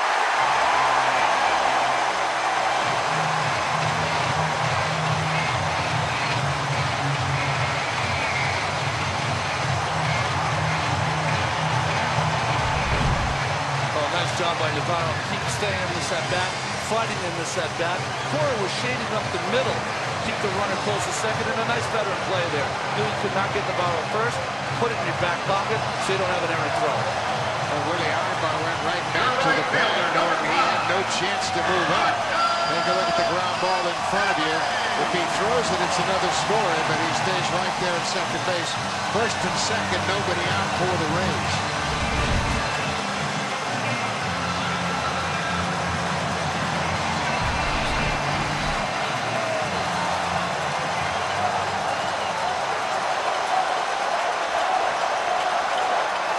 Here's Baldelli. He took a call third his first time. And a home run cut. Strike 1. In our pregame meeting with Joe Madden, he talked about Baldelli really struggling against John Lester, but he also said he's got a chance to catch up with one, as he did in Boston. He had a 3-run home run off of Paul Byrd, but Lester has really handcuffed Baldelli.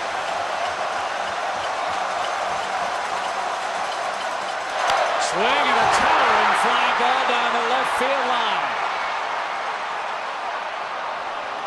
But it's a loud strike, 2. Well, it's a 3-run home run from Baldelli off Paul Byrd. Little slider in the middle of the plate. Joe Madden's even said that he's starting him against left-hander Lester, but a lot of times he takes better bats against right-handed pitching. He didn't get to the big leagues this year until August 26. He's got a lot of rust.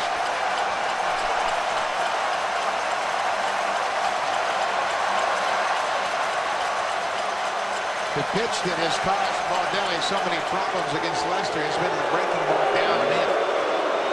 And now Veritek's going to go out and put together a game plan.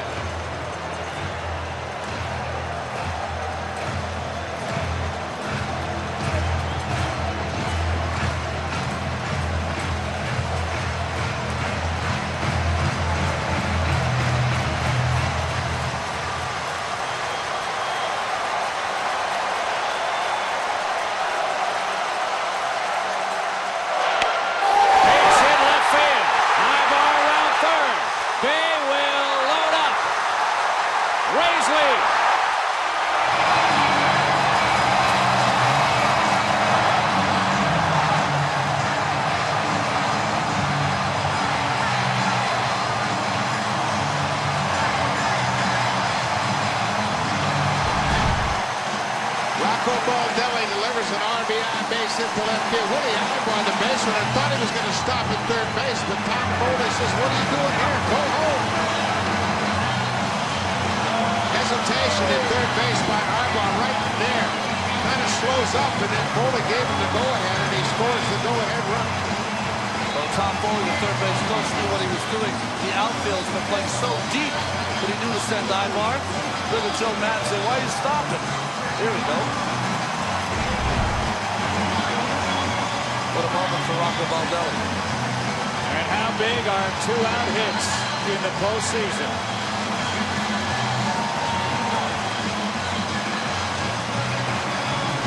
Baldelli hit him a 2 strikes. It's caused Manny Delcarmen to start throwing in the Red Sox pen. The Rays are 4 for the last 5, hitting with 2 strikes.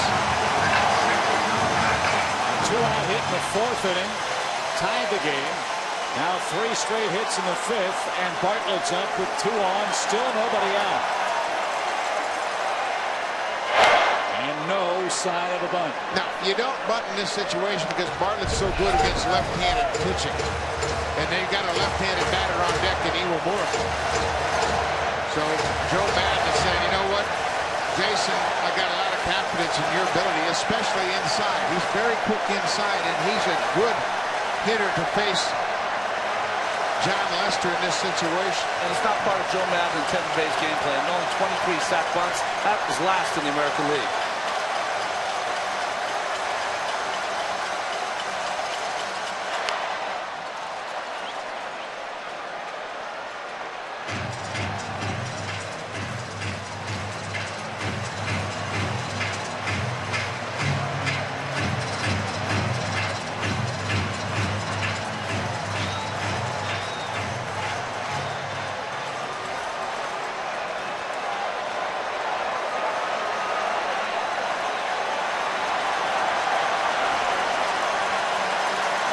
No balls, 2 strikes. And that's off the face of the Boston dugout. Now quickly, momentum has shifted. Lester retired the first 9 men in this game. Leadoff man reached in the 4th, a run scored. Leadoff man has reached in this 5th. 1 run has scored.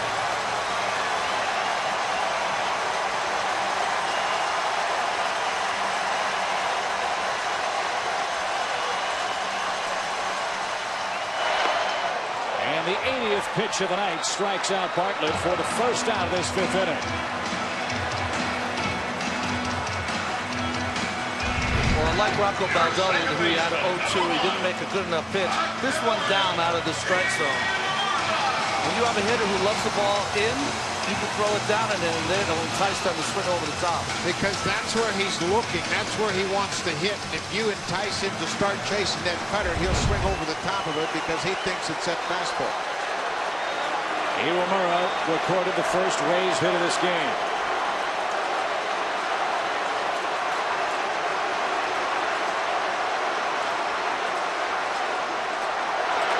He's jammed. And Lester will make the path to first. Runners move off to 2nd and 3rd.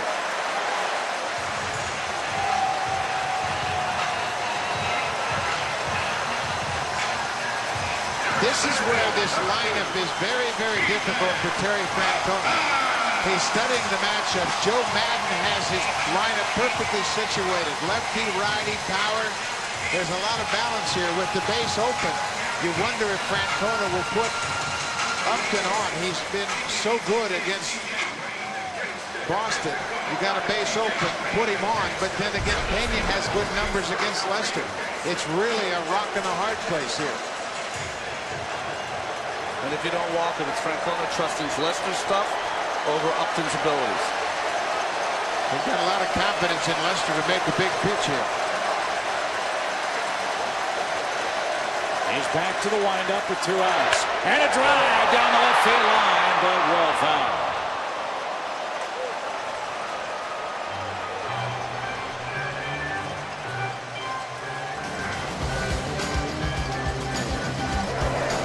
Game 3 against John Lester. A.J. Upton got a high fastball, hit it over the Green Monster seats. They are keeping the ball down. They're throwing him a steady diet of breaking pitches. That was a 3-run homer. He'd love another one here. And that's fisted to short. Cora's got it. And Lester gives up hits to the first 3 men he faces in the 5th inning and nothing else. But the Rays lead in pivotal Game 7. 2-1 is your score in St. Pete. With Buck Martinez, Ron Darling, Craig Sager, Chip Carey. A 1-run lead for the Rays now. 2-1 your score. At the top of the Boston order is coming up. Matt Garza has had a terrific run. He has 2 stretches of 7 in a row retired, and he's riding the second of those 2. as he moves along into the 6th inning. 1 hit. He's doing all the things you're supposed to do, using all of his pitches, throwing them from strikes, and getting ahead of the Red Sox hitters.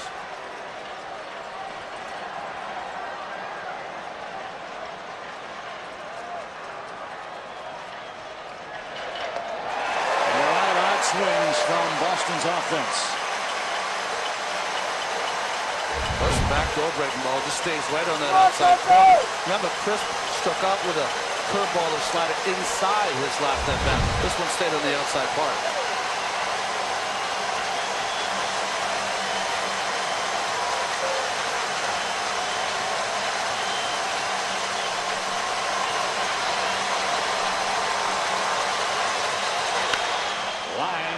Foul. Matt Garza settled in very nicely here in Tampa Bay. He was very disappointed when he was dealt from Minnesota, who drafted him #1 out of Fresno State. He and Jason Bartlett came over to Tampa Bay in a deal that included Delman Young. He went to Minnesota. And early on, Matt Garza was kind of hurt by it and wanted to prove the Twins wrong. And that created problems for himself. You know, I'm definitely hip to that because I was #1 pick of the Texas Rangers, traded within 3 or 4 months, and you feel like you have to justify the trade. Wait a minute, you just dropped me #1. You don't like me anymore? Oh, exactly. It hurts when your first team moves you. 2 balls, 2 strikes to Coco Crisp. Jason Bartlett went through the same thing. He was actually signed originally by the Padres, went to Minnesota in a trade, and when he was traded from Minnesota to Tampa Bay, he felt like he was going to prove the Twins wrong. Tried to hit a home run every swing, and there's the details of the trade that went down late November last year. From 0-2 to 3-2 now with nobody out in a 1-run game. What an at-bat here by Coco Crisp. Looked out of the at-bat early in the count.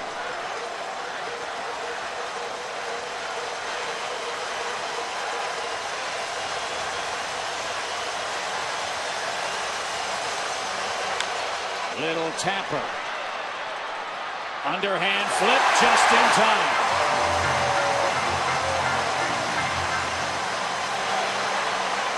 So much for fielding concerns for Matt Garza. This is a tough play. Coco Crisp runs very well. Garza's got to come over to the foul line, and then the underhand shovel inside the base path to Pena. Not an easy play. It took a little funny hop there too. Stayed with it. Kept that ball on the outside part of the bag. And Crisp upset as Garza's retired him twice in his first 3 at-bats. Here's Pedroia, a homer and a hit by pitch. 6 leadoff batters in a row retired.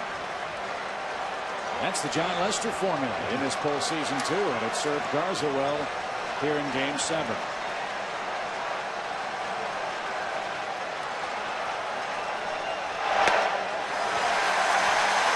Was a home run by Pedroia on a changeup.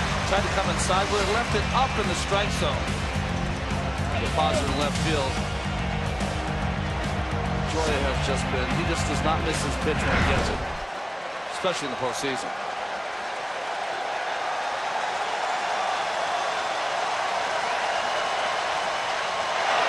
And since Garza's taken the cut out of his ears, he hasn't given up a hit. Well, it's interesting too. You see the first 3 batters, a home run and a walk. The last 16, he's only hit a batter, struck out 7. But had that home run happened early in the year, he might have imploded and been done for the rest of the night. He's a different Matt Garza.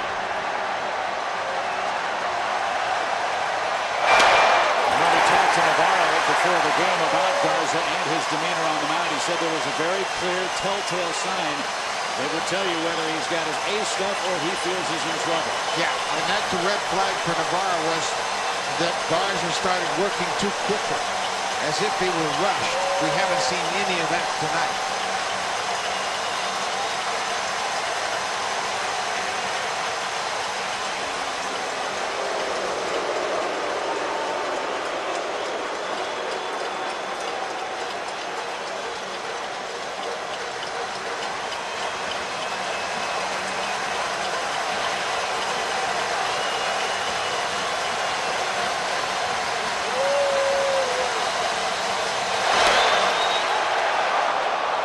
2-2.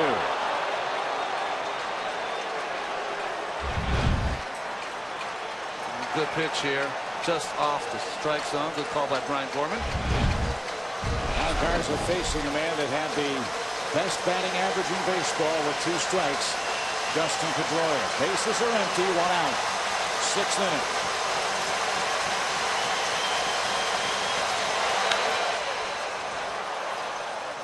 And just foul. See most hitters try to stay back on the ball. He more lunges at it. Yeah, he almost goes to meet it halfway. You can't wait long enough. Well, that's why he's such a good fastball hitter.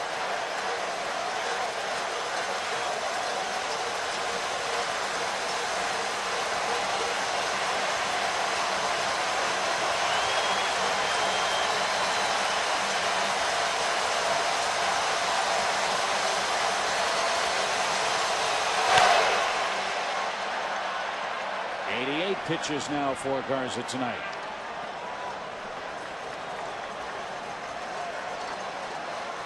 One, 2, and 3 in Terry Francona's lineup up in the 6th.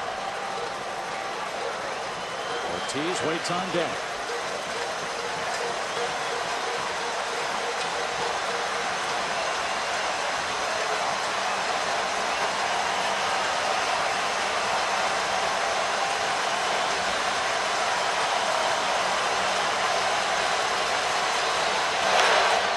Toward us.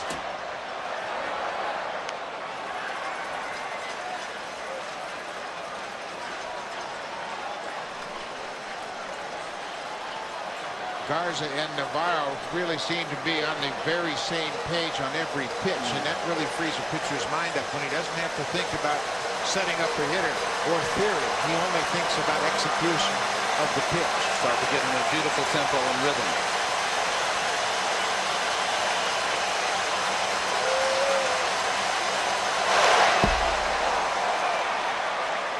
Pitch after pitch after pitch, spoiled by Pedroia. Ronnie, how much does it empower a pitcher when you're thinking of a pitch and the catcher calls that pitch? Oh, it's just, it honestly does. It frees your mind, and you almost get in a telepathic moment, don't you, with your catcher, that you know he's going to call the pitch that you want to call, just because you're on the same page. 9th pitch of this sequence is outside. Full count.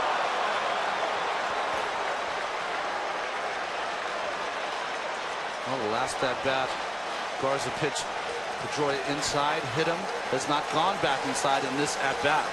Everything away.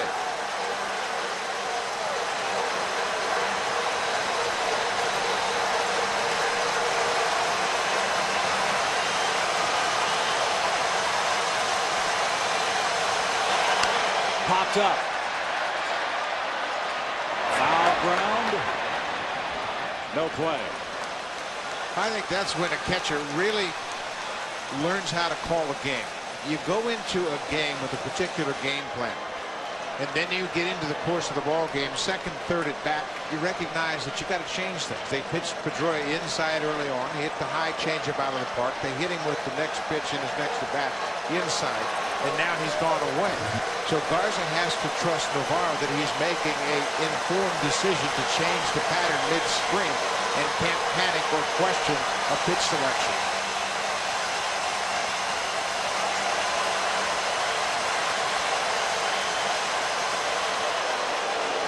Again, Pedroia will put the brakes on Matt Garza.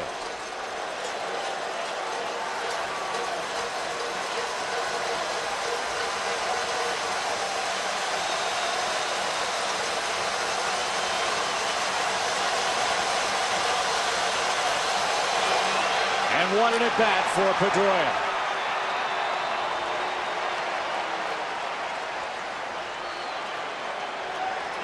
Talk about collateral damage by an offense in a game in which they have just one hit. The at bat by Varitek and the at bat by Pedroia. 20 pitches by those two men in a one-run game.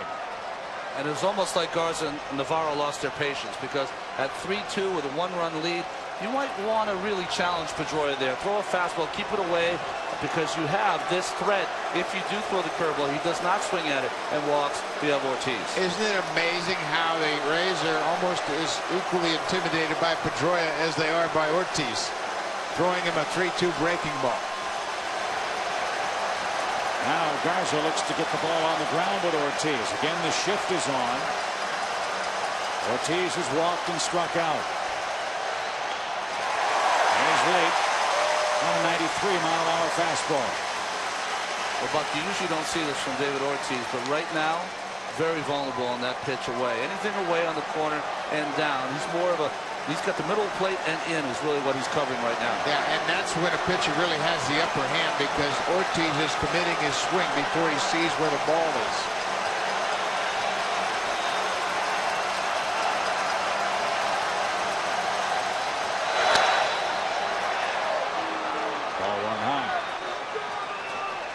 Ortiz had that 61 at-bat postseason home run streak come to an end in the 7th inning of Game 5. That made it a 7-4 Rays game.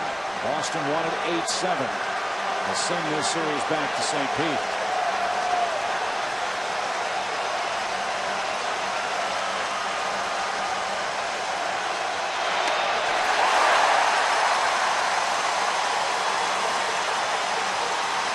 There's only one spot that Ortiz can get to the fastball. That's down in the inner half of the plate. And they beat him belt high inside. The ball he hit off Grant Balfour was down inner half, and he turned on and hit the 3-run home run in Game 5. Garza's got the whole outer half of the plate to go to now. And that's where Navarro sets up with a 1-2 count.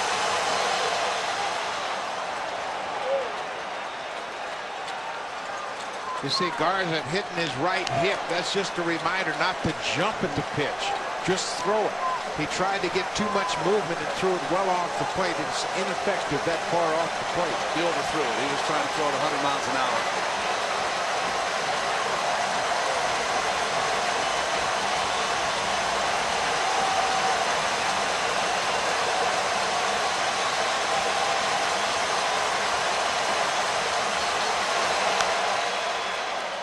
Ortiz stays alive. That's fisted over near the Red Sox dugout. Well, with the fastball away, fastball up, those are good pitches. I think he wants to get him to chase curveball in the dirt. That's a good pitch. That little slider down and in, to me, would be the most dangerous pitch for him to throw. Absolutely, because it becomes a mediocre fastball at 85 miles an hour if you don't have enough tilt in the grip on it to get it down underneath his back. It's a new paradigm for the Red Sox as they try to complete another improbable 3-game-to-1 deficit, win this series, and head to the World Series. 2-2. Full count. Another long at bat. And the next pitch Garza throws will be the 100th in this game. I wouldn't go in on this 3-2 pitch. Take a look at this fastball moving away. Ortiz now can cheat to a fastball inner half. I would stay with that sinking fastball away. Make him hit it to the opposite field. Don't give him anything on the inner half. 3 full counts to 3 hitters in the 6th.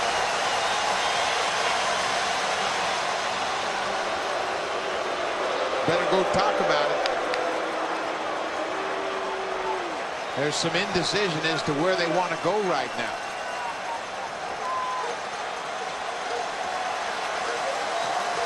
There's a fastball in, but Pedroia leads. Is going. Swing and a miss. Throw to second.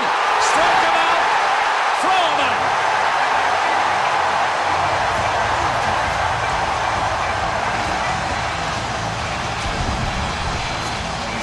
They went inside, got the strikeout. Upstairs, Navarro throws a strike to nail Pedroia.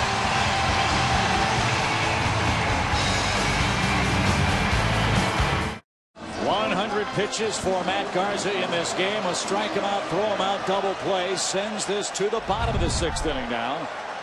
And the Rays looking to extend their 1-run lead in Game 7. And Pena pops it up a mile high. Euclid. 1 pitch, 1 out.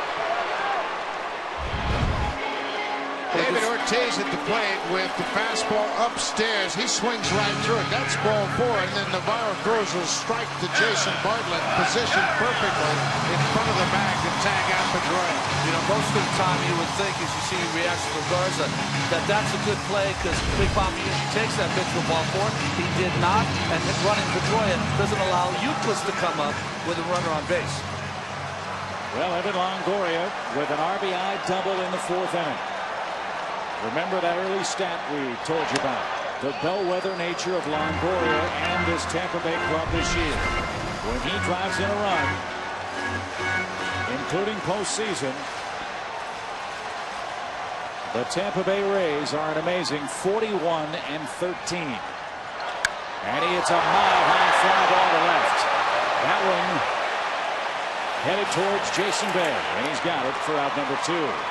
Very quick work for 2 outs for Lester here.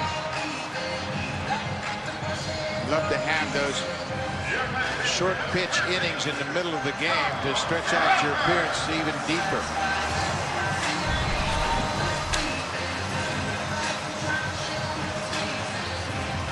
Well, Carl Crawford, the longest tenured Ray, is 0 for 2.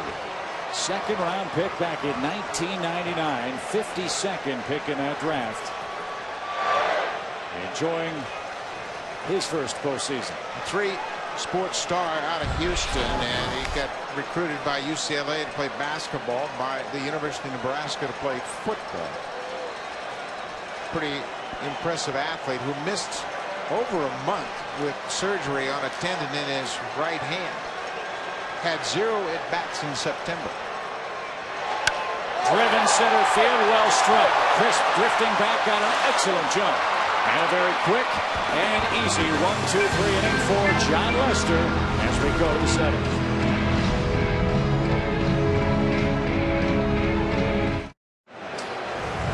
Seventh inning of Game 7. Kevin Euclid will lead it off for the Red Sox. Rays lead it 2-1. Boston has been held to 1 hit tonight by Matt Garza.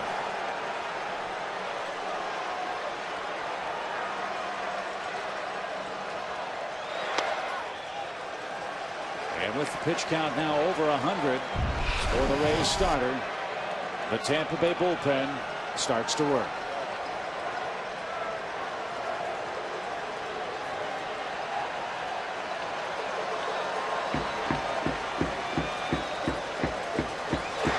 Popped up. Iwamura gives way to Bartlett.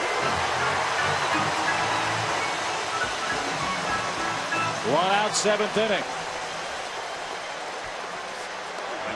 After ball 1 to Euclid, Garza turned and looked down to the right field bullpen and saw 2 guys throw it, and it got him a little bit more focused. This is my game, boys. Trevor Miller's the lefty. Grant Bell for the righty. J.D. Drew 0 for 2.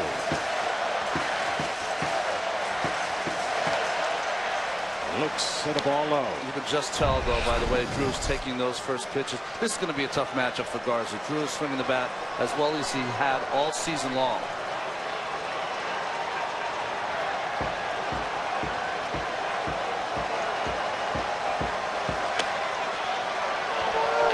In a situation like this, trying to protect a 1-run lead with J.D. Drew, if I'm going to challenge him, it's going to be away. Big part of the diamond. Don't try to get cute and rush something inside. That's where Drew is most dangerous. Keep him to the big part of the field.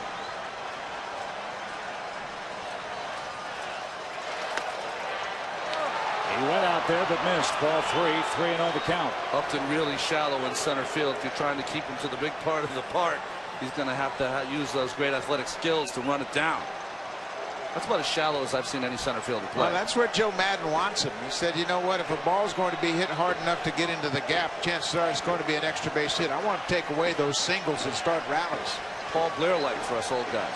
Very much so. And 4 straight. Puts Drew aboard in the 7th inning for Boston. And now the Rays dugout starts to pace. And Jason Bay, the hitter. It's been Bay who has been fooled most by Garza in tonight's game. And that will keep Garza in the games, the way he's pitched to Bay. Bay's been in between. He hasn't really. He's a good fastball hitter. He's a good fastball up hitter. But it's almost like he's been sitting on the breaking ball.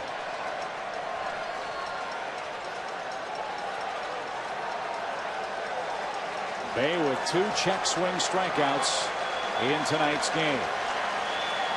And as you see on the box score, Pedroia the only Boston hit tonight.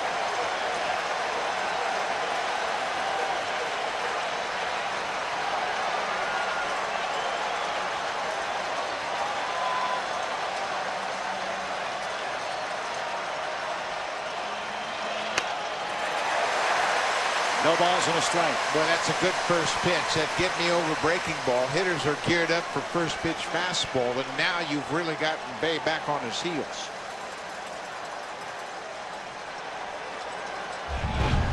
Just that get me over breaking ball right down the middle. Even though it was a hanger, hitters aren't ready to hit that pitch. Well, Bay also struck out on 2 fastballs that were by him, so he's trying to turn it up a notch too. Jason Bay in game 1 of the American League Division Series turned around a 1-run game against the Angels with a long home run. And he hits a rope into left field. So the Red Sox have 2 men on with 1 man out. So not a homer for Bay, but it sets up the inning nicely for Boston. And Joe Madden comes out for a chat here in this 7th inning. Yeah, jogging managers generally is more a strategy trip than a pitching change trip, unless he's really made up his mind already. But looks like he's questioning Garza how he feels here. Looked like he said, "You've been awesome, man. You still got something left for me?" Well, he better.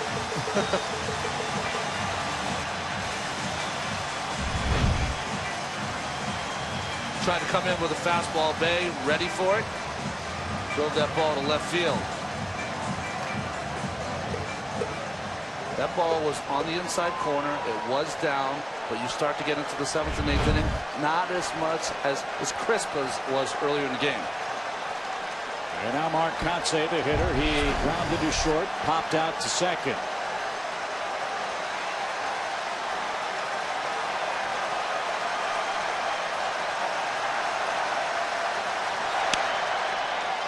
Left side, strike 1. Garza's been doing a good job against Kotsay, crowding him, keeping the ball up in the strike zone. His 2-seamer has been outstanding all game long, but it's the only pitch really that will give him a problem against Kotsay, who likes that ball down.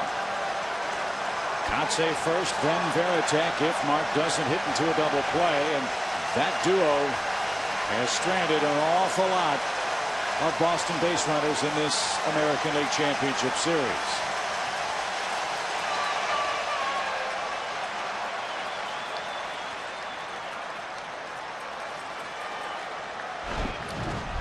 You know, the problem you have, even though it's a postseason, even though, you know, it might be your last game, so you're not worried about how many pitches. Pitchers don't go this far. You know, they're not used to going this deep into a game, throwing this many pitches. How do you get out when you're out of gas?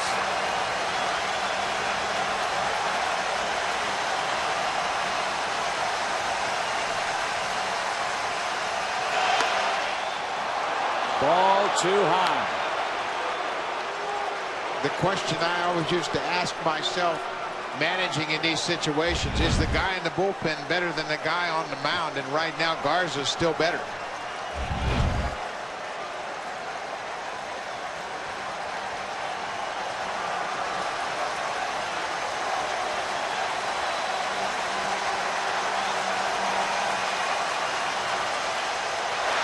Fisted, shallow right. That's playable for Baldelli. There's the catch. Drew will tag and move up 90 feet. First and third, but 2 out.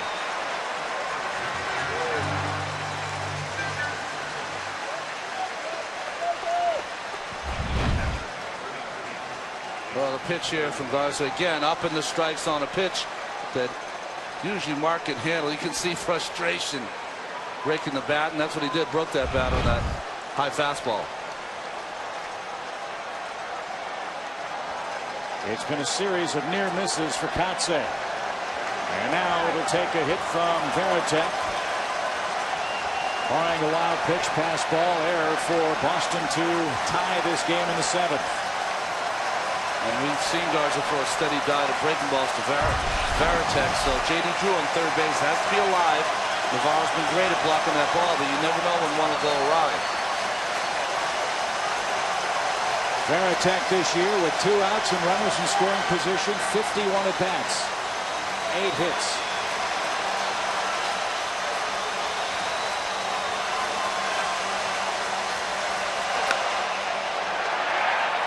Fly ball foul for a strike. But all of that was forgiven in the 6th inning here last night. With 2 outs, Varitek homered.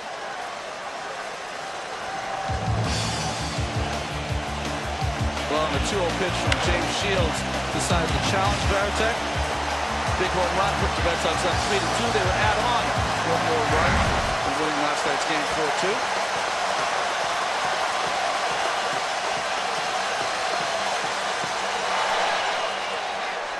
They'll appeal. Tim McClellan says no strike.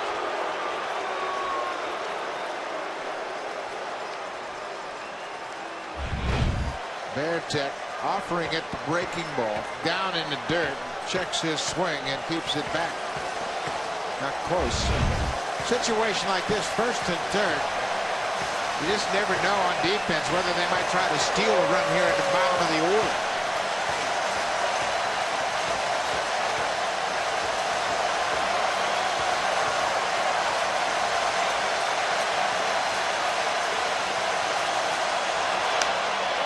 He's ahead of Varitek. A ball and 2 strikes.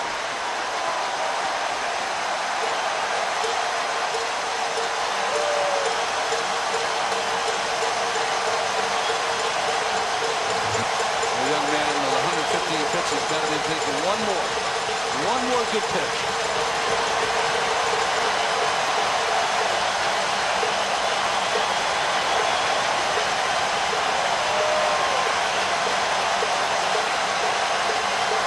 Can sometimes be elusive.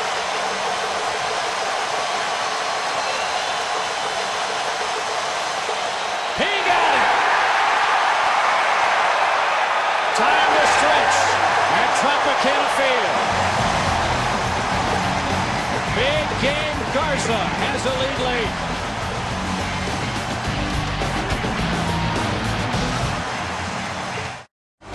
The Red Sox just stranded 2 men.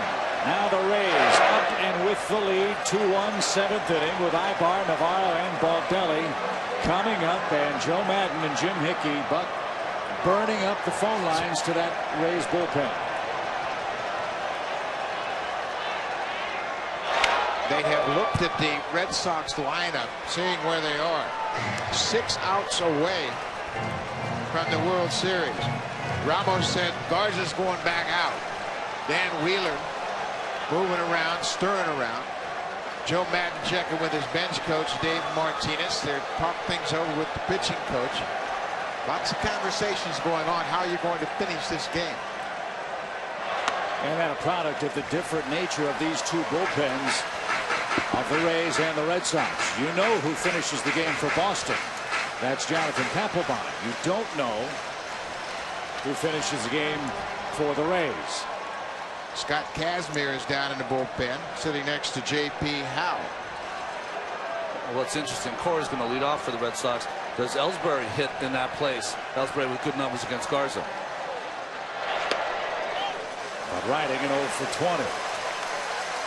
2 balls, 2 strikes to Ibar, who doubled in the 5th inning. That led off that frame. And Ibar came home on the Rocco Baldelli hit to put the Rays in front.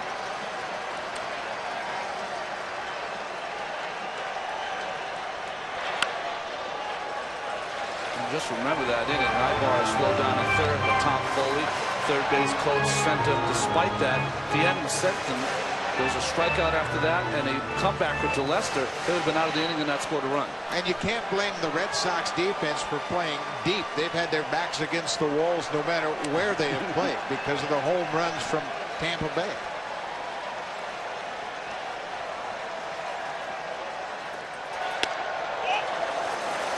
Good patience by Ibar, who's been an unsung hero in this series. Very interesting. When you watch John Lester and Garza both having great games, that ball right off the corner, missing the strike zone. Lester gets a lot of called strikes, Garza a lot of swinging strikes. Swing and a drive. Deep left. That ball is long gone.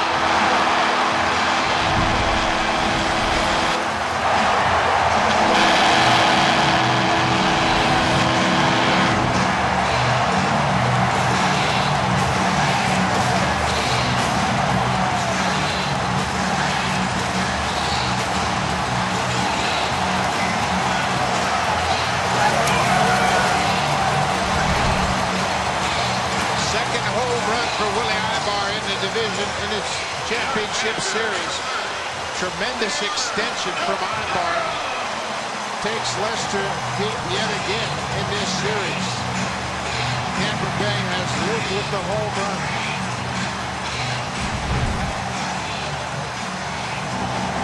Ibar, who played such an important part for this team when Longoria was on the disabled list.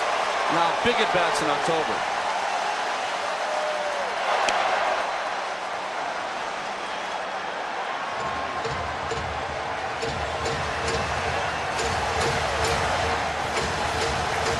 Often is it in postseason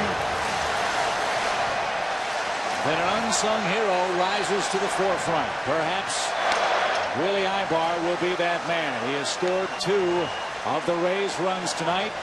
He has hit the 16th home run for this Rays attack in this series. And now a little more breathing room for Joe Madden and his bullpen. 3-1 your score.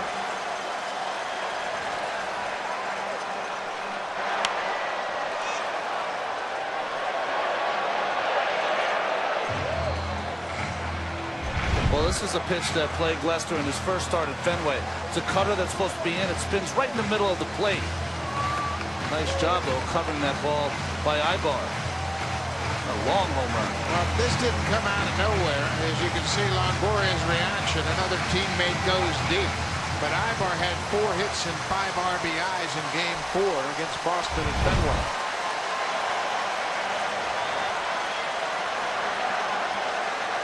1 ball, 2 strikes. Navarro drives one to right center field. J.D. Drew has it, and there's out number 1. John Lester has never lost consecutive starts in his career. He trails by 2 runs in the 7th inning in a winner-take-all matchup in this American League Championship Series. There are 15 ball players on this field tonight, and not a one of them thinks this game's over yet. Yeah, Boston can come back from 7 runs down, and the Rays, a club that have played so many come from behind ball games this year. You're right, Buck. Long way to go.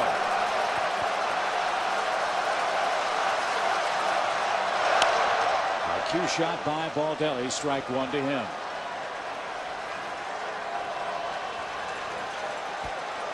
Baldelli out of Woonsocket, Rhode Island. First round pick in the 2000 draft by Tampa Bay.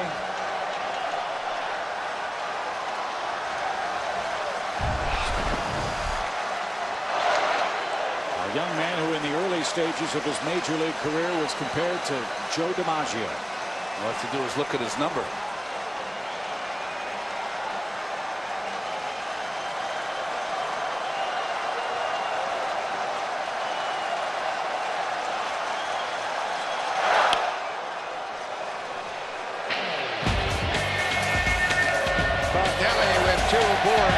Drives in a run with a single in left field in that 5th inning. That would put the Rays ahead 2-1 at that point. Big smile from Baldelli, who grew up in New England and certainly a Red Sox fan breaking the hearts of many Red Sox fans themselves.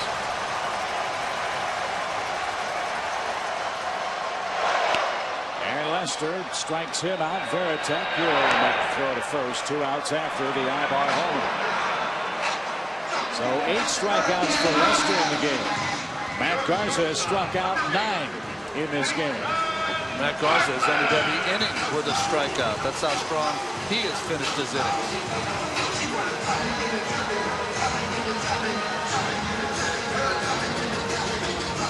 Both pens busy with the bases clear and Bartlett up 0 for 2.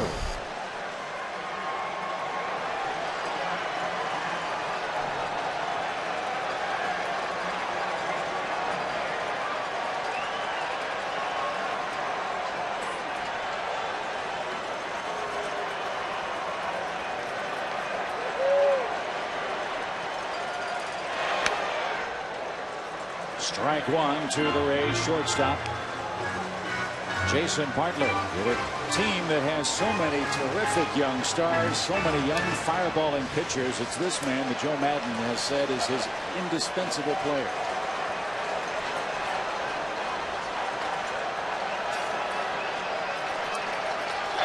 Not only with what he's done at the plate, but Buck and Ron, 273 fewer runs allowed by this Rays pitching staff this year over last.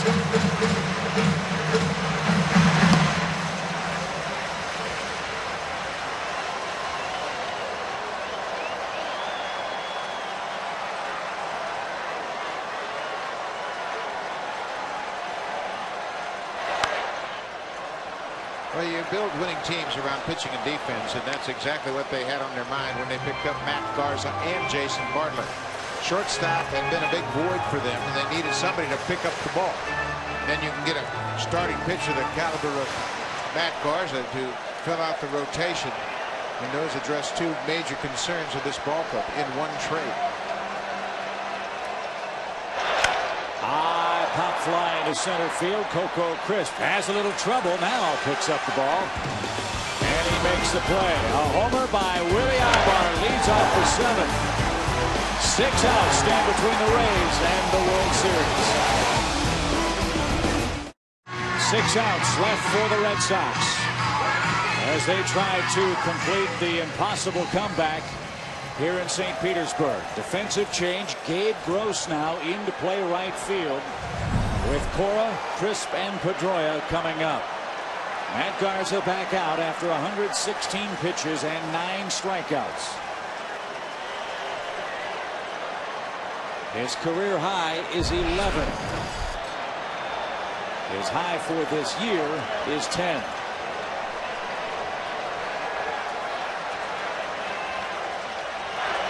And a bunt try is fouled back by Cora. If you're Matt Garza right now, all you want to do is check off outs. Literally one bat at a time. Just focus on Cora right here. Keep him from getting on base.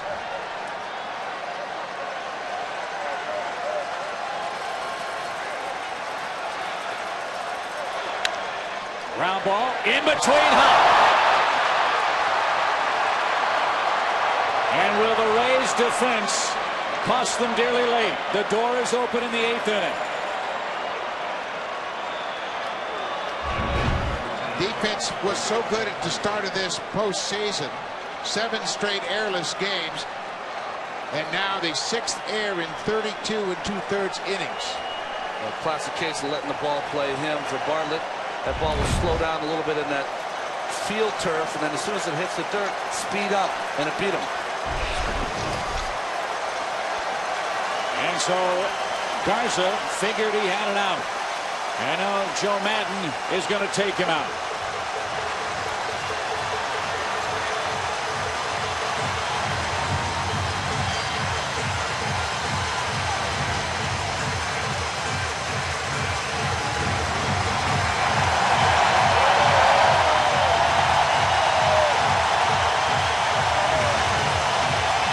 Garza allowed 2 hits to the defending world champions in a decisive Game 7. He leads with the lead and a tip of the cap.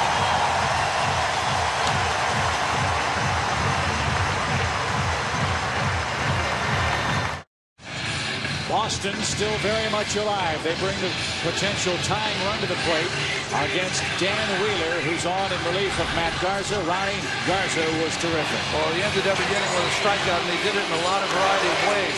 Curveballs in the dirt, first fastballs upstairs, 3-2 curveball to one to Baratek. Had all of his pitches working, throwing them all for strikes. A lot of funny swings for the Red Sox, and that's what happens when you only give up one run in your 7 innings of work. So Garza departs, Wheeler is on, and he was one of many Tampa Bay heroes in Game 2 of this ALCS. 3 1/3 innings covering 48 pitches. That was the 9-8-11 inning win that evened up this series at a game apiece before we headed to Fenway Park. Are they going to have the Dan Wheeler from Game 2 or the Dan Wheeler from Game 5 where he struggled, gave up 3 runs in an inning in the 3rd? So Coco Crisp stands in and takes the ball low. Crisp against Wheeler is 2 for 3, but 0 for 3 tonight.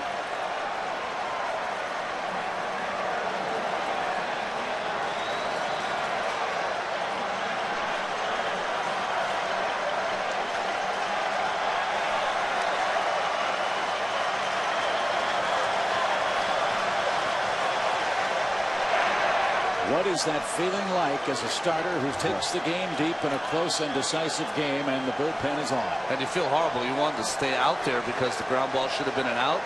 You leave on an error.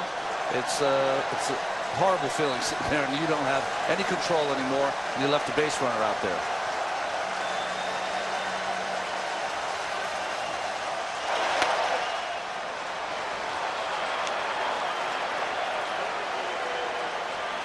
This is what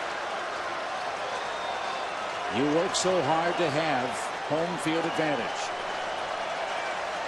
3-1 Rays, 2-0 count, 1 on, none out. I think the Red Sox have to be very patient, though. Wheeler's the kind of guy, even 2-0, he will try to pitch the peripheral of the strike zone, not always throw it right down the middle. Slicing foul, no play, 2 balls and a strike. Yeah, he's not overpowering. He doesn't have one particular pitch that's most effective for him. He has to use a combination of pitches, location, changing speeds, throwing breaking balls and splitters. So he is never going to be one to just pound the middle of the plate. He can't do that. He has to make quality pitches, and he also needs his defense to help him out. This the fast runner. Might be a tough man to double up. Throws at first with nobody out. These are the scenarios pitching coaches and managers pour over during the course of the day. Terry Francona talked about his choices, and Joe Madden and Jim Hickey have met over these situations all day long. What if? What if? 8th inning, 2-run lead, Crisp at the plate. We don't want Garza to face him late in the game.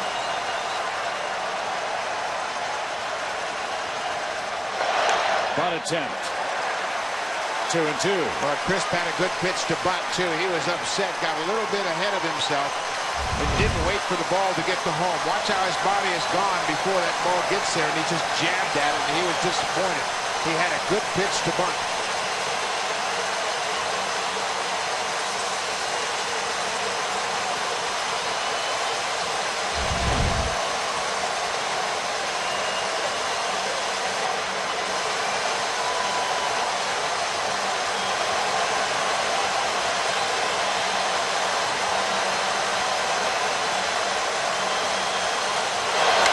Ground ball, base hit.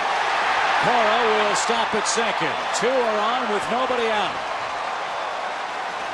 You give the Red Sox life, they take the life away from you. Well, sometimes what happens is that as a pitcher, a pitch of your repertoire is taken away. That was a split finger from Wheeler. And when you throw a split finger to a left-handed hitter down and in, where's he going to hit the ball? Right between the hole. That's where the out is going to be, or that's where they're going to attack. If Pena's off the base, maybe he makes that play. With him holding Cora on, that becomes a base hit. Well, Crisp has had a good series. 9 for 19, and now here's Pedroia, the only man to touch the plate tonight, but has not yet picked up a hit against Wheeler in his career.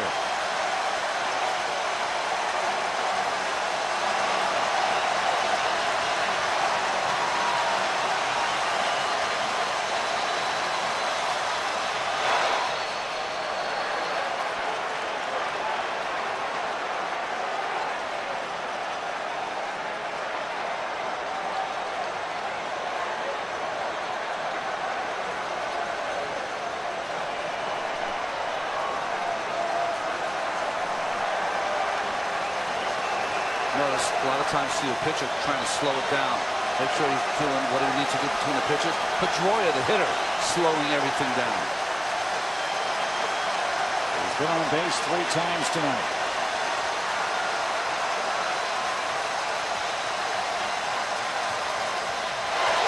And takes a strike. Well, Pedroia knows that he only needs 1 pitch to hit in this scenario.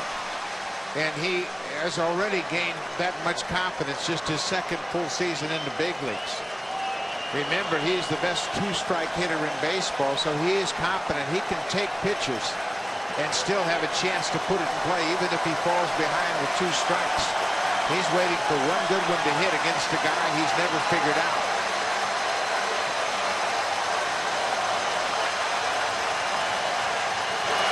High fly ball. He got under it. There's the first, big out in the 8th. Well, it seems like it's always going to be laid at the doorstep of David Ortiz, isn't it? Fastball away. That's middle of the plate. Wheeler got away with one there. Pedroia just swinging up, popping that pitch. Just missed that pitch. So Joe Madden makes his way to the mound. Pedroia.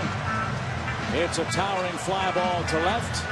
And that'll do it for Wheeler. He departs. A lefty-lefty matchup coming up in the 8th inning. Game on the bases for Boston.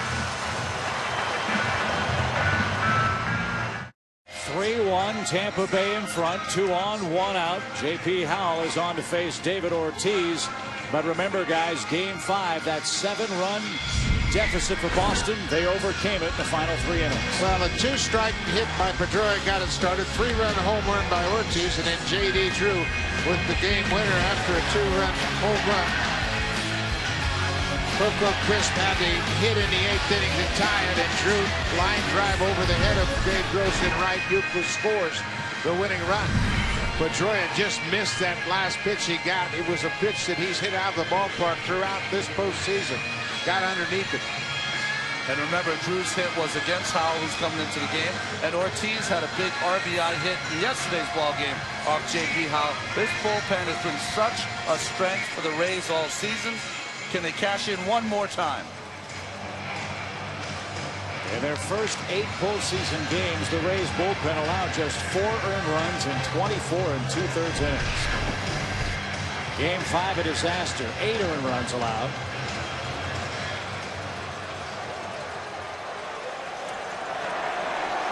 And they rallied in Game 6 without giving up a run.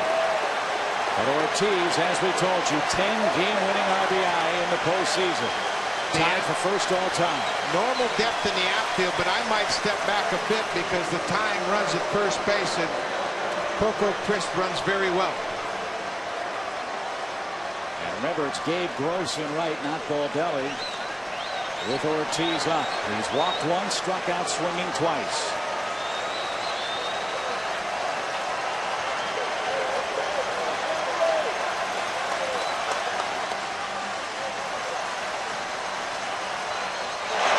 Strike 1.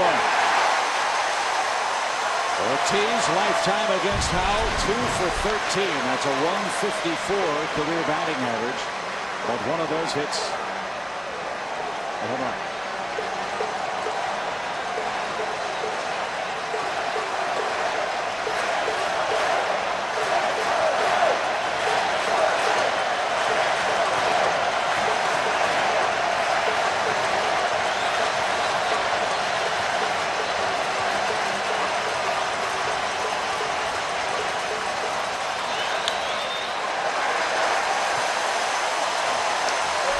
Where do you go 0-2?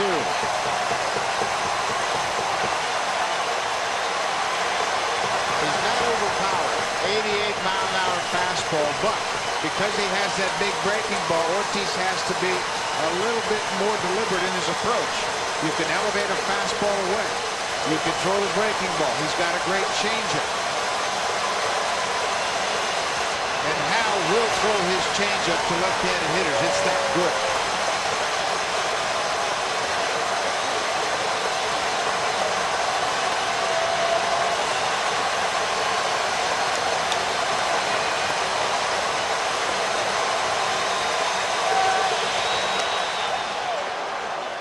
That's his best fastball. Up and away, 88. And that pitch right there, really not to be. It's great if he swings and misses, but really to elevate, change where he's throwing the ball, throw one upstairs, and then come back down. Howell had maybe the best quote to describe this Rays team in 2008. We're at our best when things look the worst. They led this series 3-1. The Red Sox had evened it.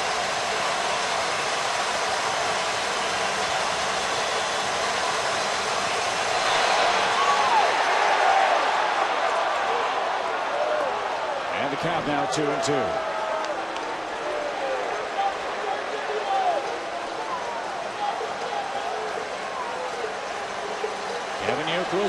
Waits on deck.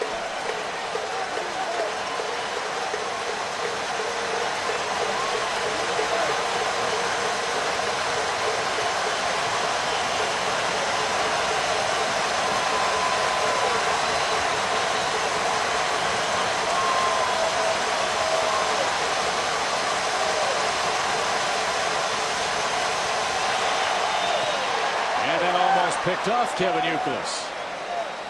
Just got a piece of that breaking ball away as Ortiz extended, took that top hand down. Now Navarro out to talk to Howell, give him a pitch. Bartlett needs to know for his positioning, and he will return to second base.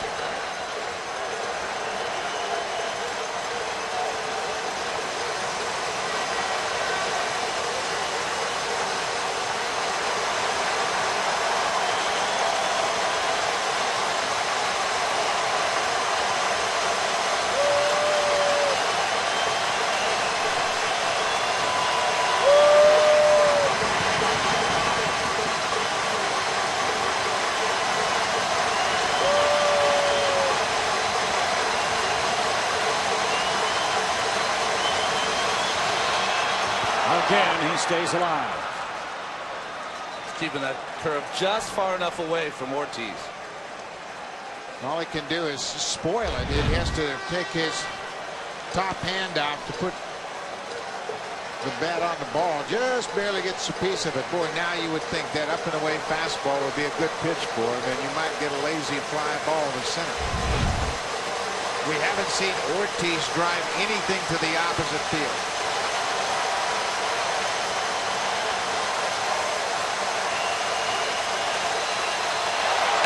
Ground ball right side. They'll go to second. Close play and in time.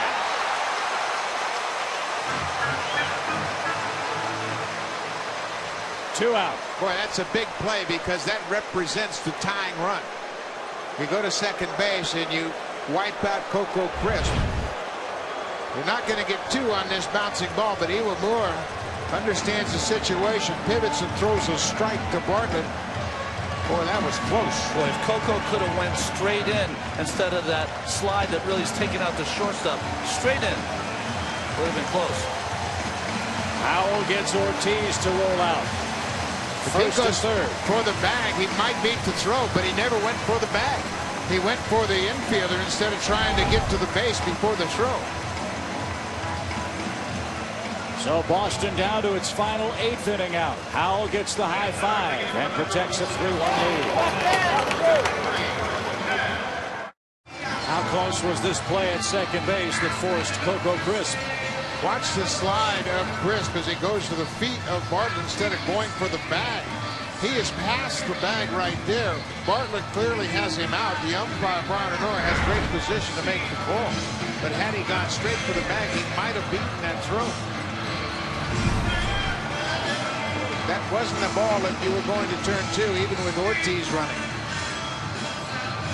And now David stands at first, Cora at third, and Chad Bradford is on, trying to retire Youkilis and send this to the bottom of the 8th inning. Well, Bradford's been outstanding against these Boston Red Sox, but Bradford is one of those guys that's in the game because he usually keeps the ball in the ballpark.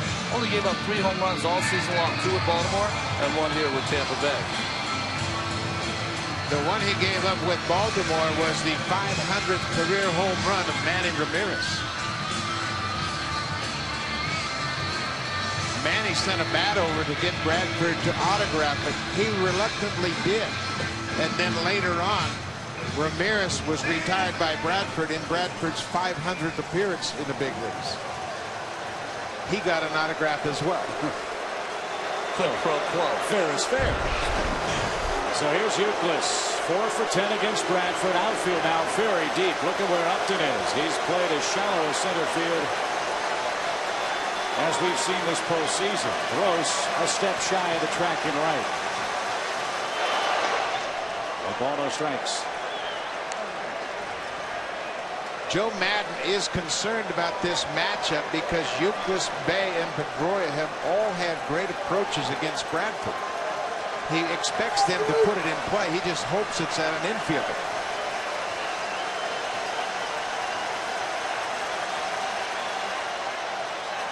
Inside, ball 2. Well, with this 2-0 count, your problem is your DH is on first base. Can't pinch run for him. So if Euclid hits a double, a little more difficult for David Ortiz to score. Now, a lot of people would question, why wouldn't you pinch run for him? He represents the tying run. Well, if you go into extra innings, you want his bat in the lineup.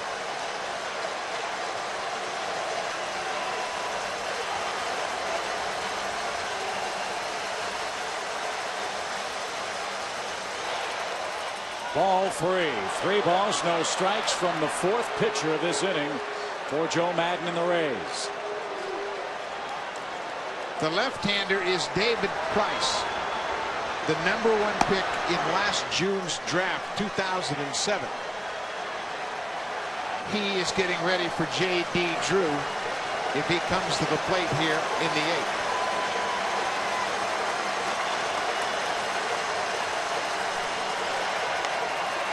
And a strike to Euclid.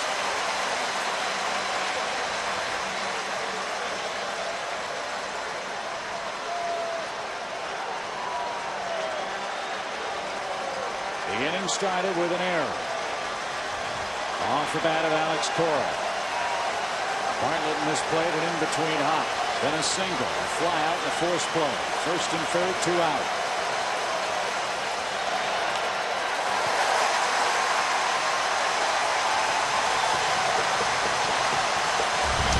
Ball 4 there, Buck, the sinker from Bradford. In and down. Now you figure Ortiz can run 3 and 2. And if Euclid could split a gap, maybe the Red Sox could tie it.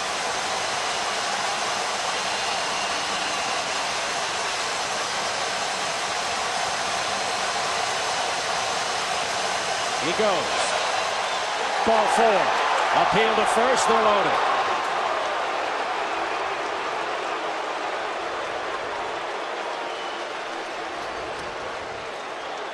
So Bradford walks Euclid to load the bases. Well, nice job by Euclid taking that fastball way in off the plate.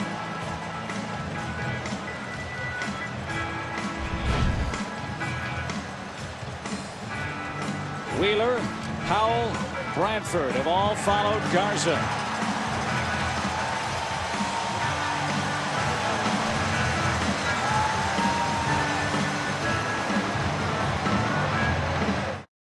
The stage is set for J.D. Drew. Bases loaded for Boston in the 8th inning, but there are 2 outs. Well, J.D. Drew always comes up big. This is a grand slam he hit in Game 6 against the Indians last season. And then Frankie Rodriguez this year, the 2-run pinch hit home run at the top of the 9th. Then he had the 2-run home run and then the eventual walk-off single off J.P. Howell in the bottom of the 9th versus the Rays. Both of his home runs during the 2008 postseason and 5 of his 6 RBIs have come in the 8th or 9th inning. He's a guy that doesn't get too excited about anything. Just trying to figure out young David Price. He has faced him. Price was the winner in Game 2. The irony of that is he won a postseason game before he won a regular season game in the big leagues. What a spot to put this young man. He made his debut in the major leagues on September 14th at none other than Yankee Stadium. in relief of Edwin Jackson, came in and pitched 5 1/3, allowed just 3 hits and 2 runs, and struck out 4. He made 1 start this year against Baltimore. Big time fastball, slider, 95 and up. So from Vanderbilt University to the ALCS, and trying to send it to the bottom of the 8th. And that's a very good start. First pitch slider.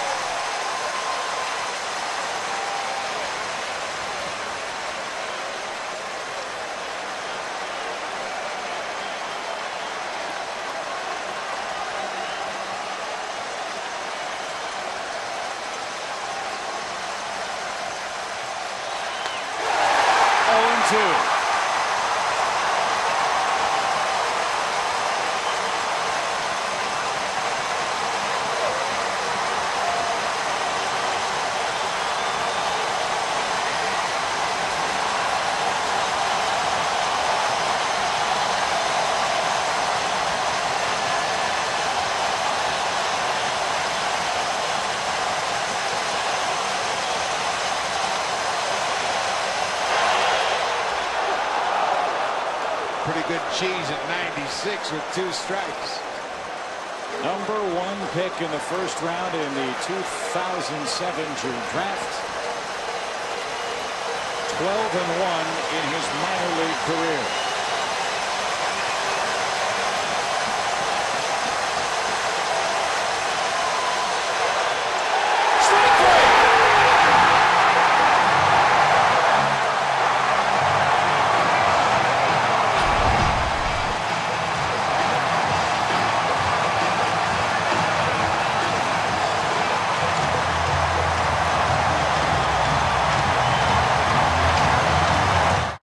What a job by David Price.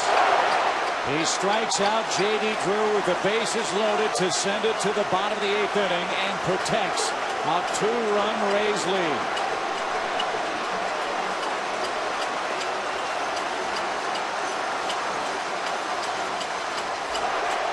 Akinori Iwamura takes the ball 2-0. Well, good fastball from Price.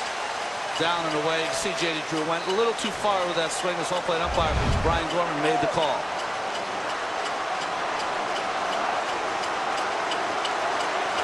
Iwamura picked up the first hit of this game for Tampa Bay.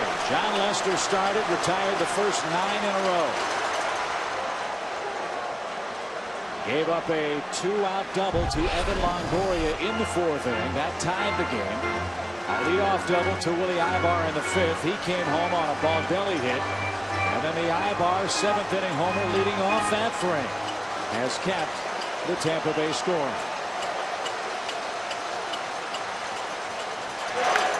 And a roller hit up the middle. Pedroia has to unload quickly, and he does. Good play, 1 out. So how about that Rays bullpen? Wheeler, Howell, Bradford, and Price all pitch, do not allow a run. And now Hideki Okajima on for Boston, and he's been part of a 3-headed monster late for Terry Francona. And he sure has. You talk about the epitome of a bullpen by committee for Tampa Bay. All hands on deck, but Okajima, Masterson, and Papelbon have been nearly perfect for Terry Francona. Perfect might not push them to the World Series. Here's Upton. He strokes the first pitch into shallow center field. Long run, Chris coming on and makes a sliding catch.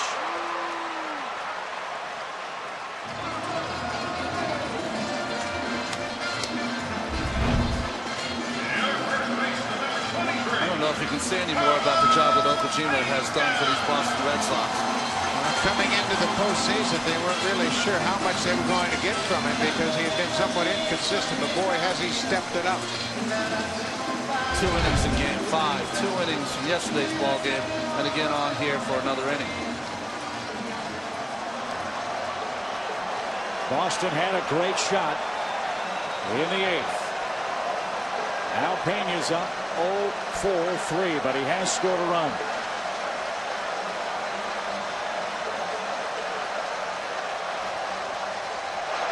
And I think we know who's going to come out for the 9th inning just by looking down the right field line here at Tropicana Field. Yeah, there might be a mutiny if anybody but David Price went out to start tonight.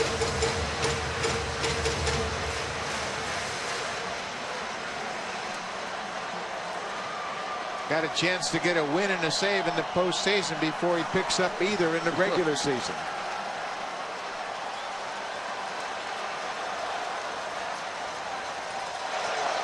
A high strike evens, or makes it 0-2, I beg your pardon, to Pena.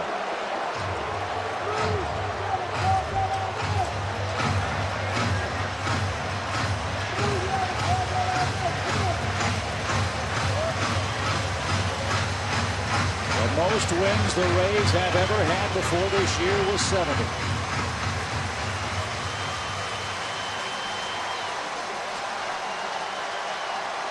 They won 97 in the regular season. They beat the White Sox in the first round of this 2008 postseason. They need 3 outs to dethrone the Red Sox.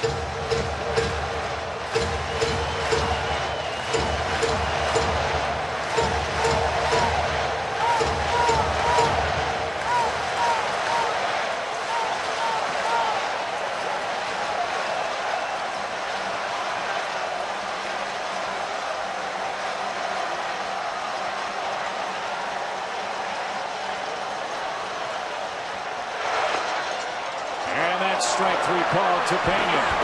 3 up, 3 down, 3 outs. All that stands between the Rays and an American League championship. The Tampa Bay Rays are 3 outs from their first World Series appearance, and the improbable dream indeed.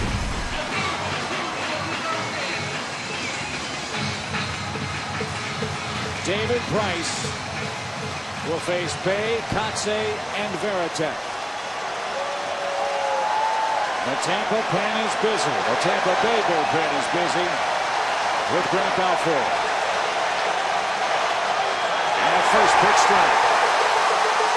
David Price did not throw a pitch in full ball until May 22nd. Made his debut at Vero Beach.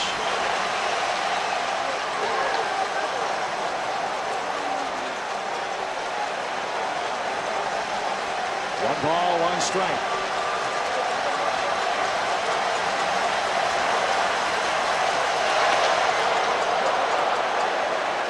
In postseason history, the biggest deficit overcome in the 9th inning to win a Game 7 is 2 runs. In the 1992 National League Championship Series, the Braves trailed 2-0.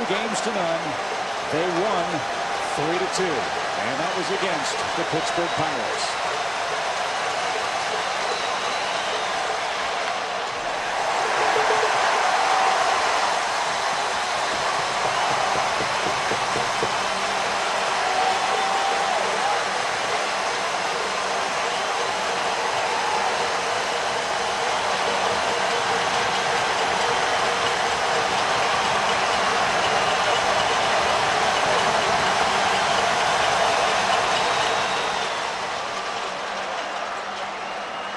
Bay stays alive. He is 1 for 3 in tonight's game.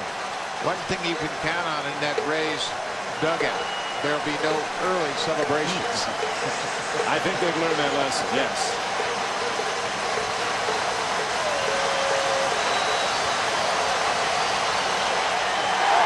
Here he goes.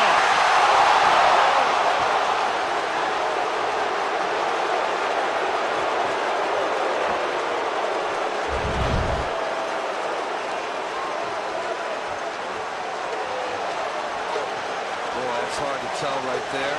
That's a swing. It is. Across his hands. Break for the Red Sox.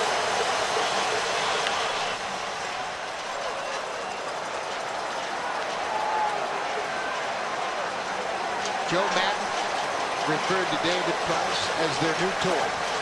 He joined the team mid-September. He was put on the postseason roster because of an injury. You can replace player for player, even though the player hasn't been with your team, as long as you have an injury. Ball 4. And Bay coaxes a walk. And the tying run potentially to the plate with nobody out.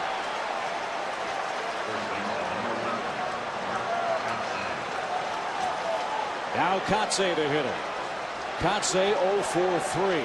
Flied out his last time and broke his bat in frustration. Can Kotze be a Red Sox hero?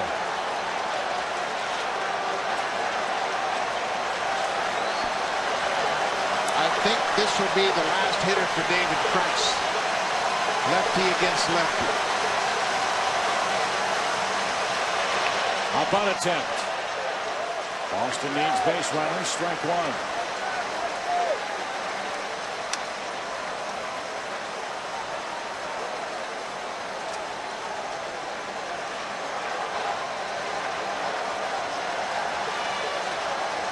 Put your players in the best possible position to succeed. One more batter, Kotze for Price.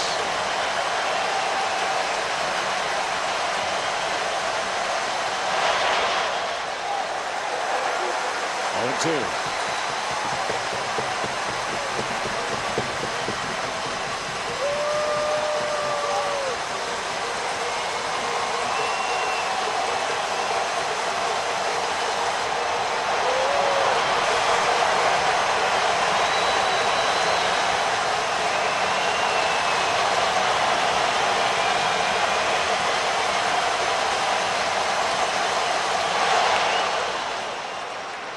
It's 1-2.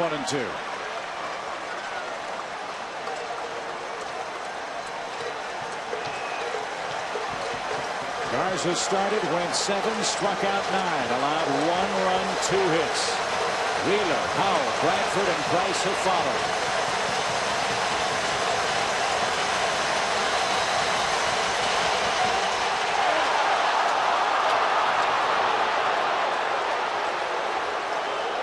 It's 2-2. How do you lay off this pitch? 95, just off the corner. Eyeballed by Mark Kotze.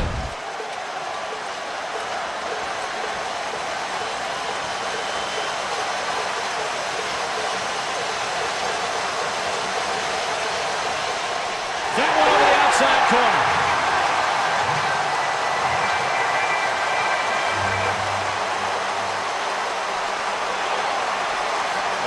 By the young Mr. Price. Facing the left-handed Kotze. His pitch sequence. First pitch strike with a slider, another slider down on the way to get ahead. One up in the strike zone that changes eye angle. Just missed outside and then painted that outside corner. The Rays 2 outs away from the World Series. Here's their attack. Batting right-handed now 0 for 3. Joe Maddon's going to leave Price in right here.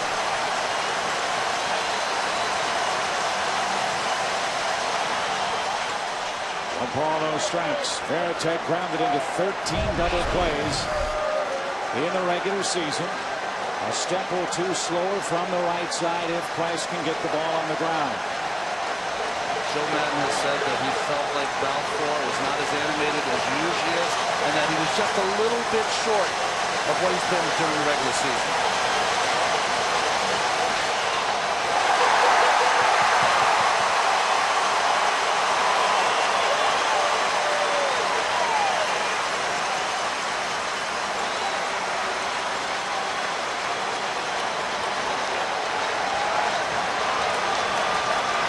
Veritek 1 for 19 at the plate in this series.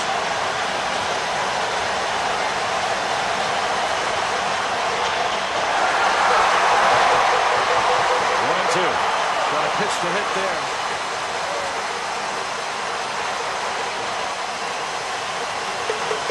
Just a tiny bit late maybe by Jason. Out over the plate.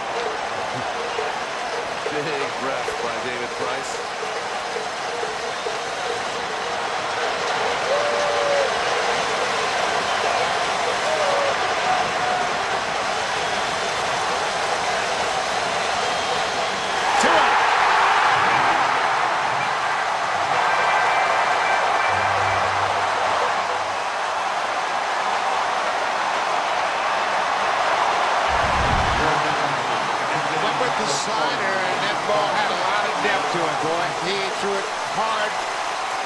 Veritek out front, swings over the top of it.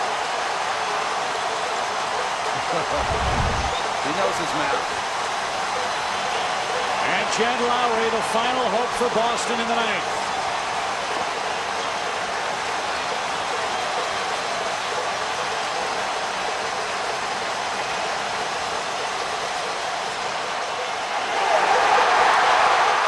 Lowry produced all season, 260 at-bats, 25 home runs, 46 RBIs, but only 2 home runs.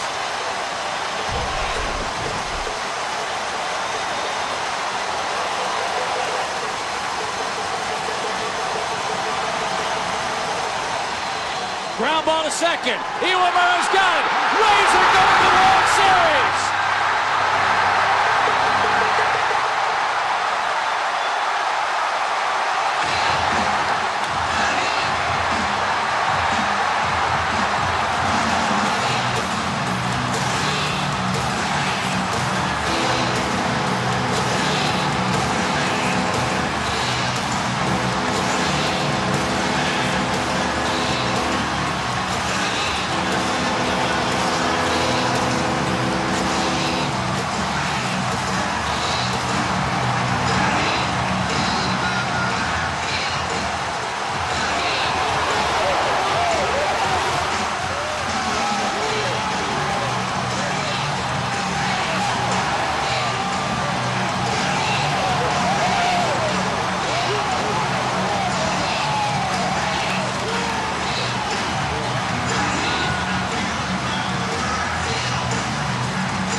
From 9 equals 8 to 9 equals 2.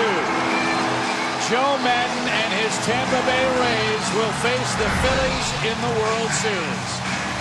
David Price gets the final out on a wicket out to Iwamura. Picks up his first save in the big leagues. Iwamura made the out, and everybody on this roster contributing to this effort. Boy, what an effort today. Price with a win and a save before a regular season win or save. Congratulations to Joe Madden and his staff. Great job by Price. And don't forget Matt Garza. 2 wins in this ALCS, both against John Lester. Only 2 runs given up in 13 innings. The young team that just would not give up in 2008. Maybe they arrived a year ahead of schedule, but from worst to first and on into the Fall Classic and Bedlam at Tropicana Field.